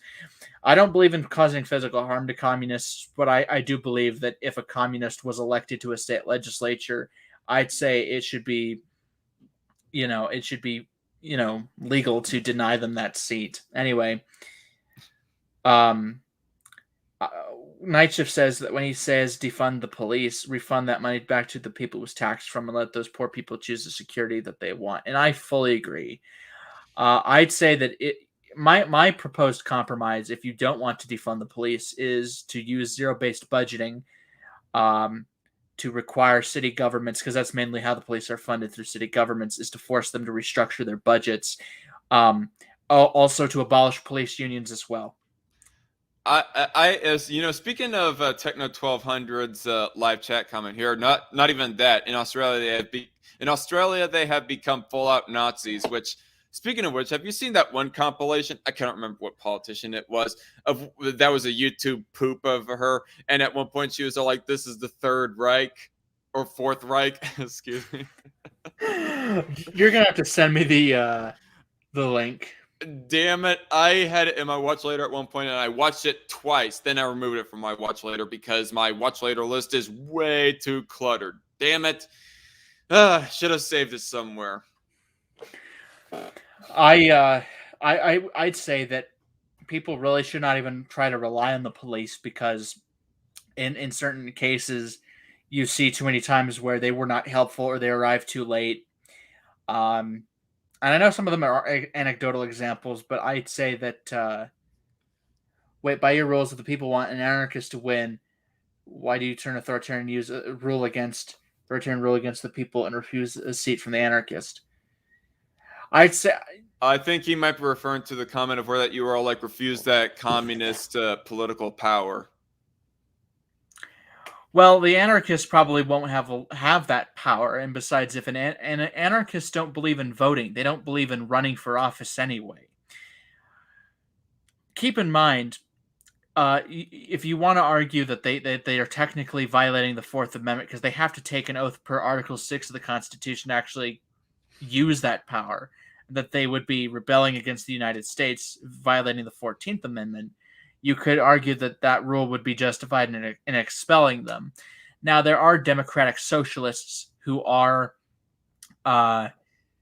who are elected to public office. For example, in the state of New York, unsurprisingly, many of them represent New York City in the state legislature. 100 years ago, around this time, 5 socialists were elected under the Socialist Party ticket, and they got expelled from the state legislature because they were socialists. Special elections are held, they're sent right back in by the voters, and then they're expelled by the legislature. At that point, they could just choose somebody else, and it's not as if the state legislature is going to pass a resolution. Is it going to waste? What am I saying? Yes, they're going to waste taxpayer dollars for a resolution on that matter. And if the people want anarchy, why deny them? If the people want anarchy, and I apologize to any of the progressives that have their heads explode, which is not true. I wouldn't apologize to them. They could always attempt, to the best of their ability, to overthrow the government. I would not try to discourage them from doing so. They would probably have better success than the Trump supporters who stormed the Capitol. And I'm sorry, but I didn't support what they did, but that was the lamest attempt to overthrow the government ever. It kind of was. But on another note, because I wanted to try to have this to be a bit of a chill hangout. I'm not so sure I want it to be that much of a arguing with the chat kind of. Yeah, I'm not going to argue with question the chat, where- but I just got to read this from Mr. Merchant because I agree with him. Let's be honest, the statist ACABers should shut the fuck up about police since they support police enforcing mask mandates. Enforcing mask mandates and are against both people and owning firearms and community policing and private security. No, I fully agree. But yeah, that is the biggest contradiction of all time. I hate cops, but I also love gun control. But yeah, no. About I guess about the chill part of the stream. You said that you had watched Nobody. I actually heard about that. I think I even saw that Critical Drinker might have reviewed it. Haven't watched that review, and I haven't watched the I haven't watched the movie either. But I do hear that it's pretty good. What other new movies have you recently watched? Seen Dune yet? I have that in my list. JC Armitage, I have not. Just for the record, everybody, I'm not calling what happened on January 6th the January 6th Capitol insurrection. I think that's just too dramatic. I'll just say it was a riot because that's pretty much what it was. As for why they stayed within the lines, well, you got to follow the rules sometimes, right? Anyway, let me go to my list. This. I just want to say for the record, I love the slogan right there, Night Shift. An insurrection. I like it, JC. Okay, so I have a list of movies that I bought on YouTube because I'm not going to buy the physical copy that takes up too much space. So I have watched No Country for Old. You lose your YouTube account? We're not going to jinx that, you bastard. So I purchased season 1 of The West Wing, which so far isn't too bad. After all, there are times I need to watch something I don't agree with. I've watched for the 3rd time No Country for Old Men, which I actually think is all right. Is that a Clint Eastwood movie? I don't think so. I watched the movie about Lyndon Johnson. It was actually kind of disappointing because it seemed like there was a lot of filler in certain areas. I mean, it was pretty accurate with how they portrayed Lyndon Johnson. But I would have preferred if they would have talked more about his handling of Vietnam, and his handling of various domestic uprisings. I'm not saying that movement isn't infested with commies. I'm just saying there are plenty of members who support it who are not commies. What would have been also pretty interesting, I would have preferred with the movie about Lyndon Johnson is if they would have included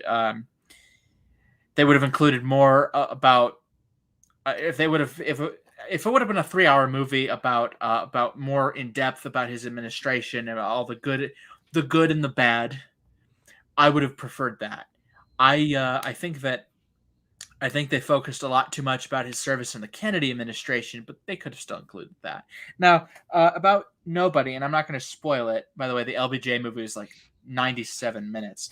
The Nobody film was actually quite nice. They're already talking about a sequel. I'd say I'd watch it. Bob Odenkirk's more of a comedic guy, but he did all of his own stunts. Is it really? I mean, obviously, I haven't watched the movie, but is it really that kind of movie that needs a sequel? I'd say probably not, but if the trailer was convincing, I'd give it a shot. I mean, they've talked about it, but it hasn't been greenlit. It's kind of like, oh yeah, this is so good in their opinions, of course. Oh yeah, a sequel would be totally great. Sometimes they talk about it, but it's like The Sopranos or Sopranos. They talked about a sequel to The Sopranos, but I mean, they're like, oh yeah, I do it in a heartbeat. But I mean, it's easy to say it, but it's not always easy to do it. Mm-hmm. I've watched but again, if you watch the movie Nobody, I promise you, the fight scene on the bus is my favorite because honestly, that was the most justified. I mean, they did nothing wrong technically, but they're douchebags, and I'm sorry, but he just goes boom. And he goes. That was the funniest. Other than he just takes the knife, he goes like right through his forearm, and he's like, ah! He just takes his metal watch off, wraps around his hand, and he just goes boom. I thought it was very funny that Bob Odenkirk did all of his own stunts. He didn't have a double, and I thought I respect that because that was some of those scenes. It would have been brutal. How about you? Have you watched any movies recently? Well, like I have said, kind of implied, I watched Dune, and it might be getting increasingly too late to actually tune into watching Dune because it's soon going to be coming out of the theaters. Have you seen any of the trailers or whatnot of Dune? I think I watched part of it, but it was before I was going to head to work, so I only got to like maybe a quarter of the ad for it. Right. I mean, it's been publicized and commercialized for the last year, even more than that. Actually, I think it was actually originally projected to be released in last year, but they kept on holding it off, installing it some more until finally in October 22nd of this year they actually released it, and I liked it. I thought it was. I haven't actually read the book. There's this one YouTube channel called Quinn's Ideas. He has all these videos that do summaries, basically, of the 1984 Dune was fucking incredible. Not really Night Shift, but we'll agree to disagree. That movie was actually pretty boring. But the modern day Dune, 2021, is pretty exciting. Like, the soundtrack will just wrap you up and leash you right into the movie. It's that freaking immersive, and plus the set pieces and the grand scale and all that stuff. Once the very split second that you actually hear that soundtrack, you get so on the edge of your seat, invested, or at least that's how I felt, anyways. And if anybody gone, sluts existed in 2020, okay. Is that a movie? What is he talking about? I do not know. I mean, if you want to go by that logic, sluts have existed since the beginning of time. It's one of the oldest occupations, actually, Truegrave. Yeah, but anyway, it's one of the oldest occupations his mother was a part of. Oof, I was not gonna say that. Shit. Well, if he was gonna mock me, I was gonna mock him. Fight. No, I'm joking. But so the 2021 Dune, if anybody had watched the 1984 Dune and wanted to make a comparison of the portrayal of the Baron between the two movies, this one, they did him so much better. Way better. He was actually intimidating. And particularly in the one scene in the dining room. I mean, if anybody... Okay. Actually, that'd be getting into spoiler material if I was to mention that. But it's definitely worth a watch. I suggest go ahead and watch it. It has some stellar casting in it. If the names Jason Momoa and Josh Brolin and Oscar Isaac ring any bells to you, S-Man, then it has pretty stellar casting. And they all do a pretty charismatic job, too, including the main actor, Timothée Chalamet. who is not a big name actor at all. I think he's only did some rom-coms before, and he's a pretty young guy. And in spite of the stellar, like, A-list actor casting with all the side characters, they do not take away the thunder and the spotlight away from the main character, that being Paul Atreides, played by Timothée Chalamet. You actually get a pretty good glimpse into the relationship that he has with his mother, primarily. That's the main interaction there, is he and his mother, and all the other side characters he interacts with too. And you just watching his character arc progress throughout the movie, see of how that, this ain't big spoilers, as he starts inhaling the spice more and more, how it makes him go a little bit crazy and insane with the visions that he starts seeing. But if it's not too late there in Utah, I suggest go trying to see it. Yeah, gosh, the movie theaters are still kind of hard to get into because of COVID. But gosh, there are some movies they would advertise that I always wanted to see, but because of COVID and people are going to be afraid of it forever, it's like, well, I could just buy the movie and just watch it. I don't like popcorn, but I'll figure something out. Just watch it, and well, it'll be probably pretty good. I think that what I would love to see with some action movies, if it could be, I guess, a little more realistic. I watched a clip from the show Boardwalk Empire, and there's this one fight scene. This was the most realistic one I have ever seen. I won't spoil the whole show because I've not even watched it. I've only seen that clip, but it was the most brutal, but it was also most realistic because they did a lot of stumbling around, because getting hit in the head with a vase repeatedly is going to kind of mess you up. Getting someone's thumb jammed into your eye is going to mess you up. And this is based in the 1920s, so a toy solid metal car to the face is going to mess you up. Just say it with me. A big one. Must have been a big metal car. Like, imagine this, but like solid metal, no plastic, just solid through and through metal. Just say it with me, S-Man. There cannot be any coexisting with communism. They must be physically removed. You know what's another movie that I most recently watched but wasn't as impressed as with Dune? I'm sorry, I did not know how badly you wanted to respond to that live chat. I'm just gonna respond to it right here while you're thinking of that. All I'm going to say is that I don't believe in killing communists. If they, however, use any threat of force or if they make any sudden movements, if you're physically in front of a commie and they make any sudden movements, that's on them. I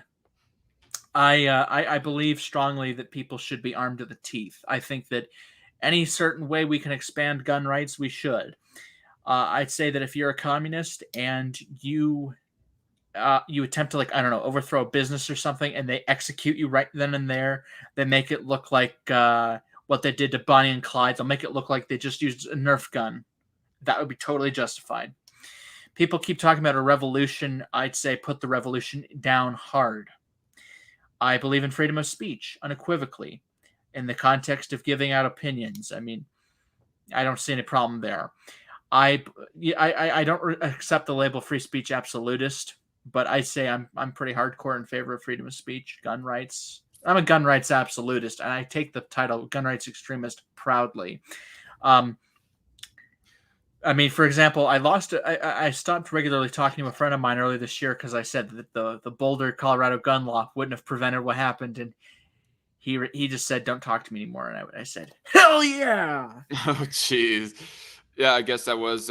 I mean, on the bright side, it was at least one nuisance out of your life. But one movie that I had watched recently, I do not know if you have Disney Plus at all, but I recently watched Shang-Chi, or Shang-Chi, as his name is actually pronounced. I wasn't too impressed. I liked it at least a little bit better than Black Widow. That seems to be some of the general consensus from people within the Mauler community, I guess you could call it, is that Shang-Chi is, thus far anyways, out of the Marvel movies, to be the best one thus far, which is not saying too much because Black Widow was a little bit underwhelming. Like I thought the beginning of Black Widow was fine. It felt more like an indie film at that point, and it did not have the same MCU formula as a typical MCU movie, but it just kind of started to go progressively down throughout the middle and end there. Yeah, How do I even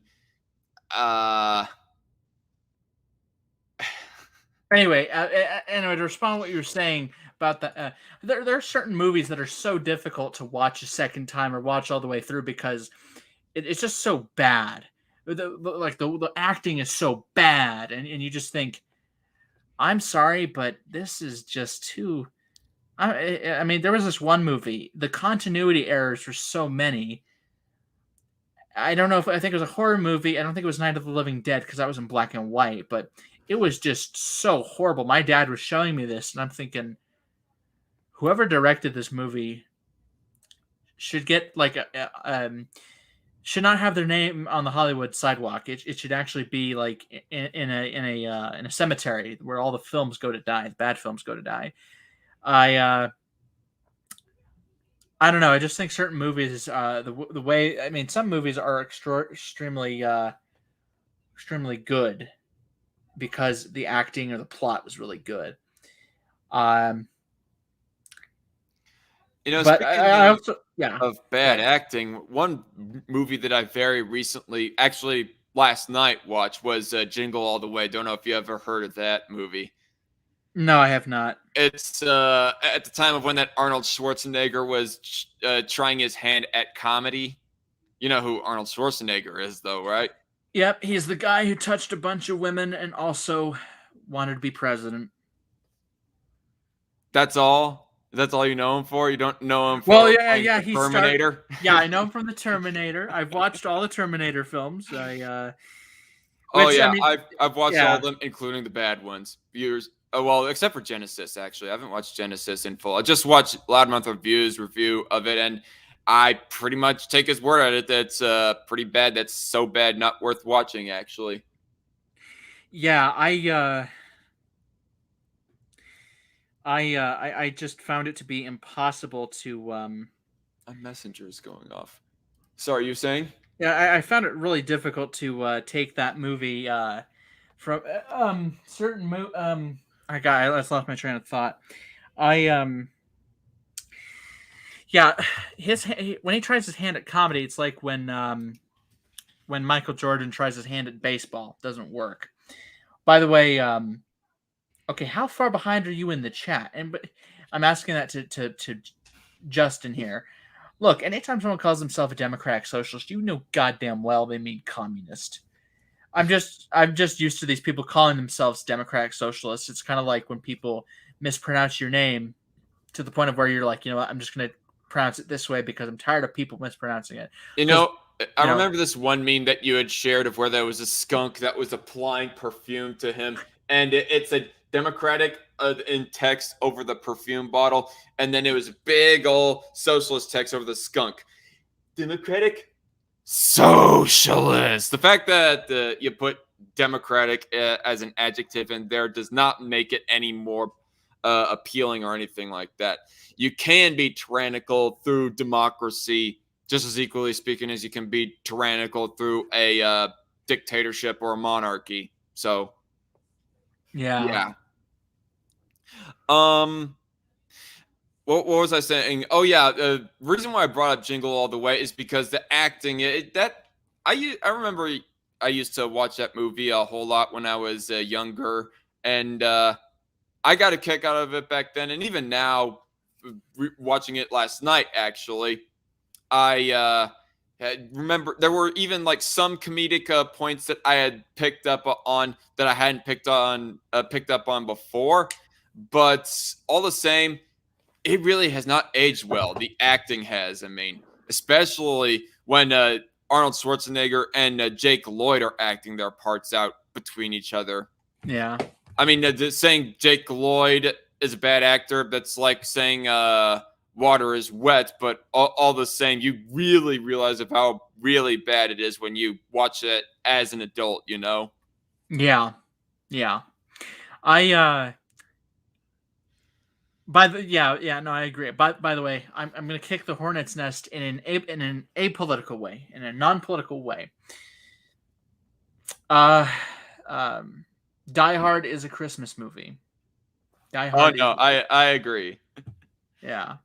You know, so all right, you say that you're gonna have to go in about 5, and Yeah.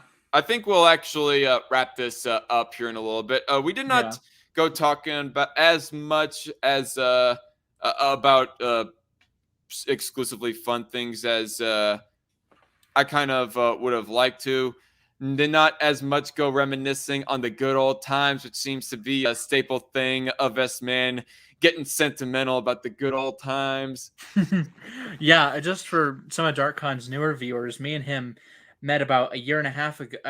Wait, I'm sorry. Not a year. Yeah, I'm sorry. Dude. I'm thinking of something else entirely. It's been a year and a half since we did something like this. It's been a year. Four and a half Yeah. years. 4.5 years ago, we first met. I used to have this, and I know the Hoppians in the chat would like to hear this. Back in the day, 4.5 years ago, I used to essentially make fun of Relentlessly, this commie from the United Kingdom, and DarkCon's video was recommended, and I gave it a watch. And with the name he had at his original account name, I thought I was expecting it to be like a 9-year-old boy giving a video response. So I listened to it. I'm like, okay, no, this is a grown man. I listened to it, and he's like, if you want to see me respond to a video, just drop a link below. So I did, and he replied with a link. And I thought, holy shit, he actually did it. Okay, so I listened to it, and I thought, okay, this is actually not bad. Then we started to chat. We continued commie bashing for the next few years, and it was all pretty worthwhile because eventually the commies just got too mad about that, and yeah. a lot of drama did happen, but overall, pretty worthwhile. A lot of drama did happen, and a lot of it would have been better without. But at the same time, there was a whole lot of fun adventures that came tied in with that, you know. Especially the memes that I made at his expense. There was this one stream we were part of where he made this funny face, and I used it in some of my videos as a reaction meme. I was listening to that 10-minute laughing compilation I made 4 years ago, and he is on his knees with the belt. And he's like, he's like apologizing for being white and male, and I was laughing so hard, and I'm working while I'm listening to this, and my manager, she asks me what's so funny, and normally I kind of pick on this manager because I think it's funny. I was gonna say your face, but I'm like, nope, not gonna do that. So I was just like, oh, nothing. I'm just listening to a comedian, and the comedian was DarkCon making fun of himself. Yep. This is a guy that really got started off my YouTube career, as cringy as that might sound. And I don't think I would be as big right now if it wasn't without S-Man. And, you know, one last question. Would you mind if I re-uploaded the one collab that we did back in early 2018? It was a response to Hassan Piker when he was still working at Young Turks. No, I wouldn't mind at all. Let me just get you the link. I'll have to leave it as unlisted so you can actually down, because they won't do it for a private video. But yeah, you can totally do that. I had a lot of fun with that one. Actually, already have it downloaded. Like, actually, no, I not downloaded. I couldn't download it because it had a slight copyright issue with it. Unfortunately, it got copyright struck. Or it got copyright claimed. Your video did, so therefore I could not technically download it. But I have like a screen recording version of it, which means that it's going to be real choppy. But still, re-uploading that, you don't mind that, huh? Not at all. And yeah, The Sopranos ended 10 years ago, and I'm going to be honest. If I were David Chase, I wouldn't have given away the ending. 14 years it ended 14 years ago, but you shouldn't have given away the ending, Davey. People want to bitch at you about how it ended. Well, you know what? What are they going to do? Kill you? I mean, they wouldn't kill you. They'll hound you, but it's not like they're going to kill you, because then you really couldn't tell them. But yeah, no, you can totally re-upload it. I don't mind. Well, so yep, that's going to be pretty much the end of it right now. I would like to thank you all for participating in the live chat. We did address some of the stuff, but we couldn't address everything. Otherwise, this live stream would have taken absolutely forever. yeah. So, hey, I am the Zach the Dirt Conservatarian, and this is the formerly known as S-Man Speaks. And yeah, you all have a Merry Christmas, Happy New Year, and stay safe and God bless and all that stuff. All right, and now S-Man will have to go back to the pasture. All right. Bye-bye, y'all.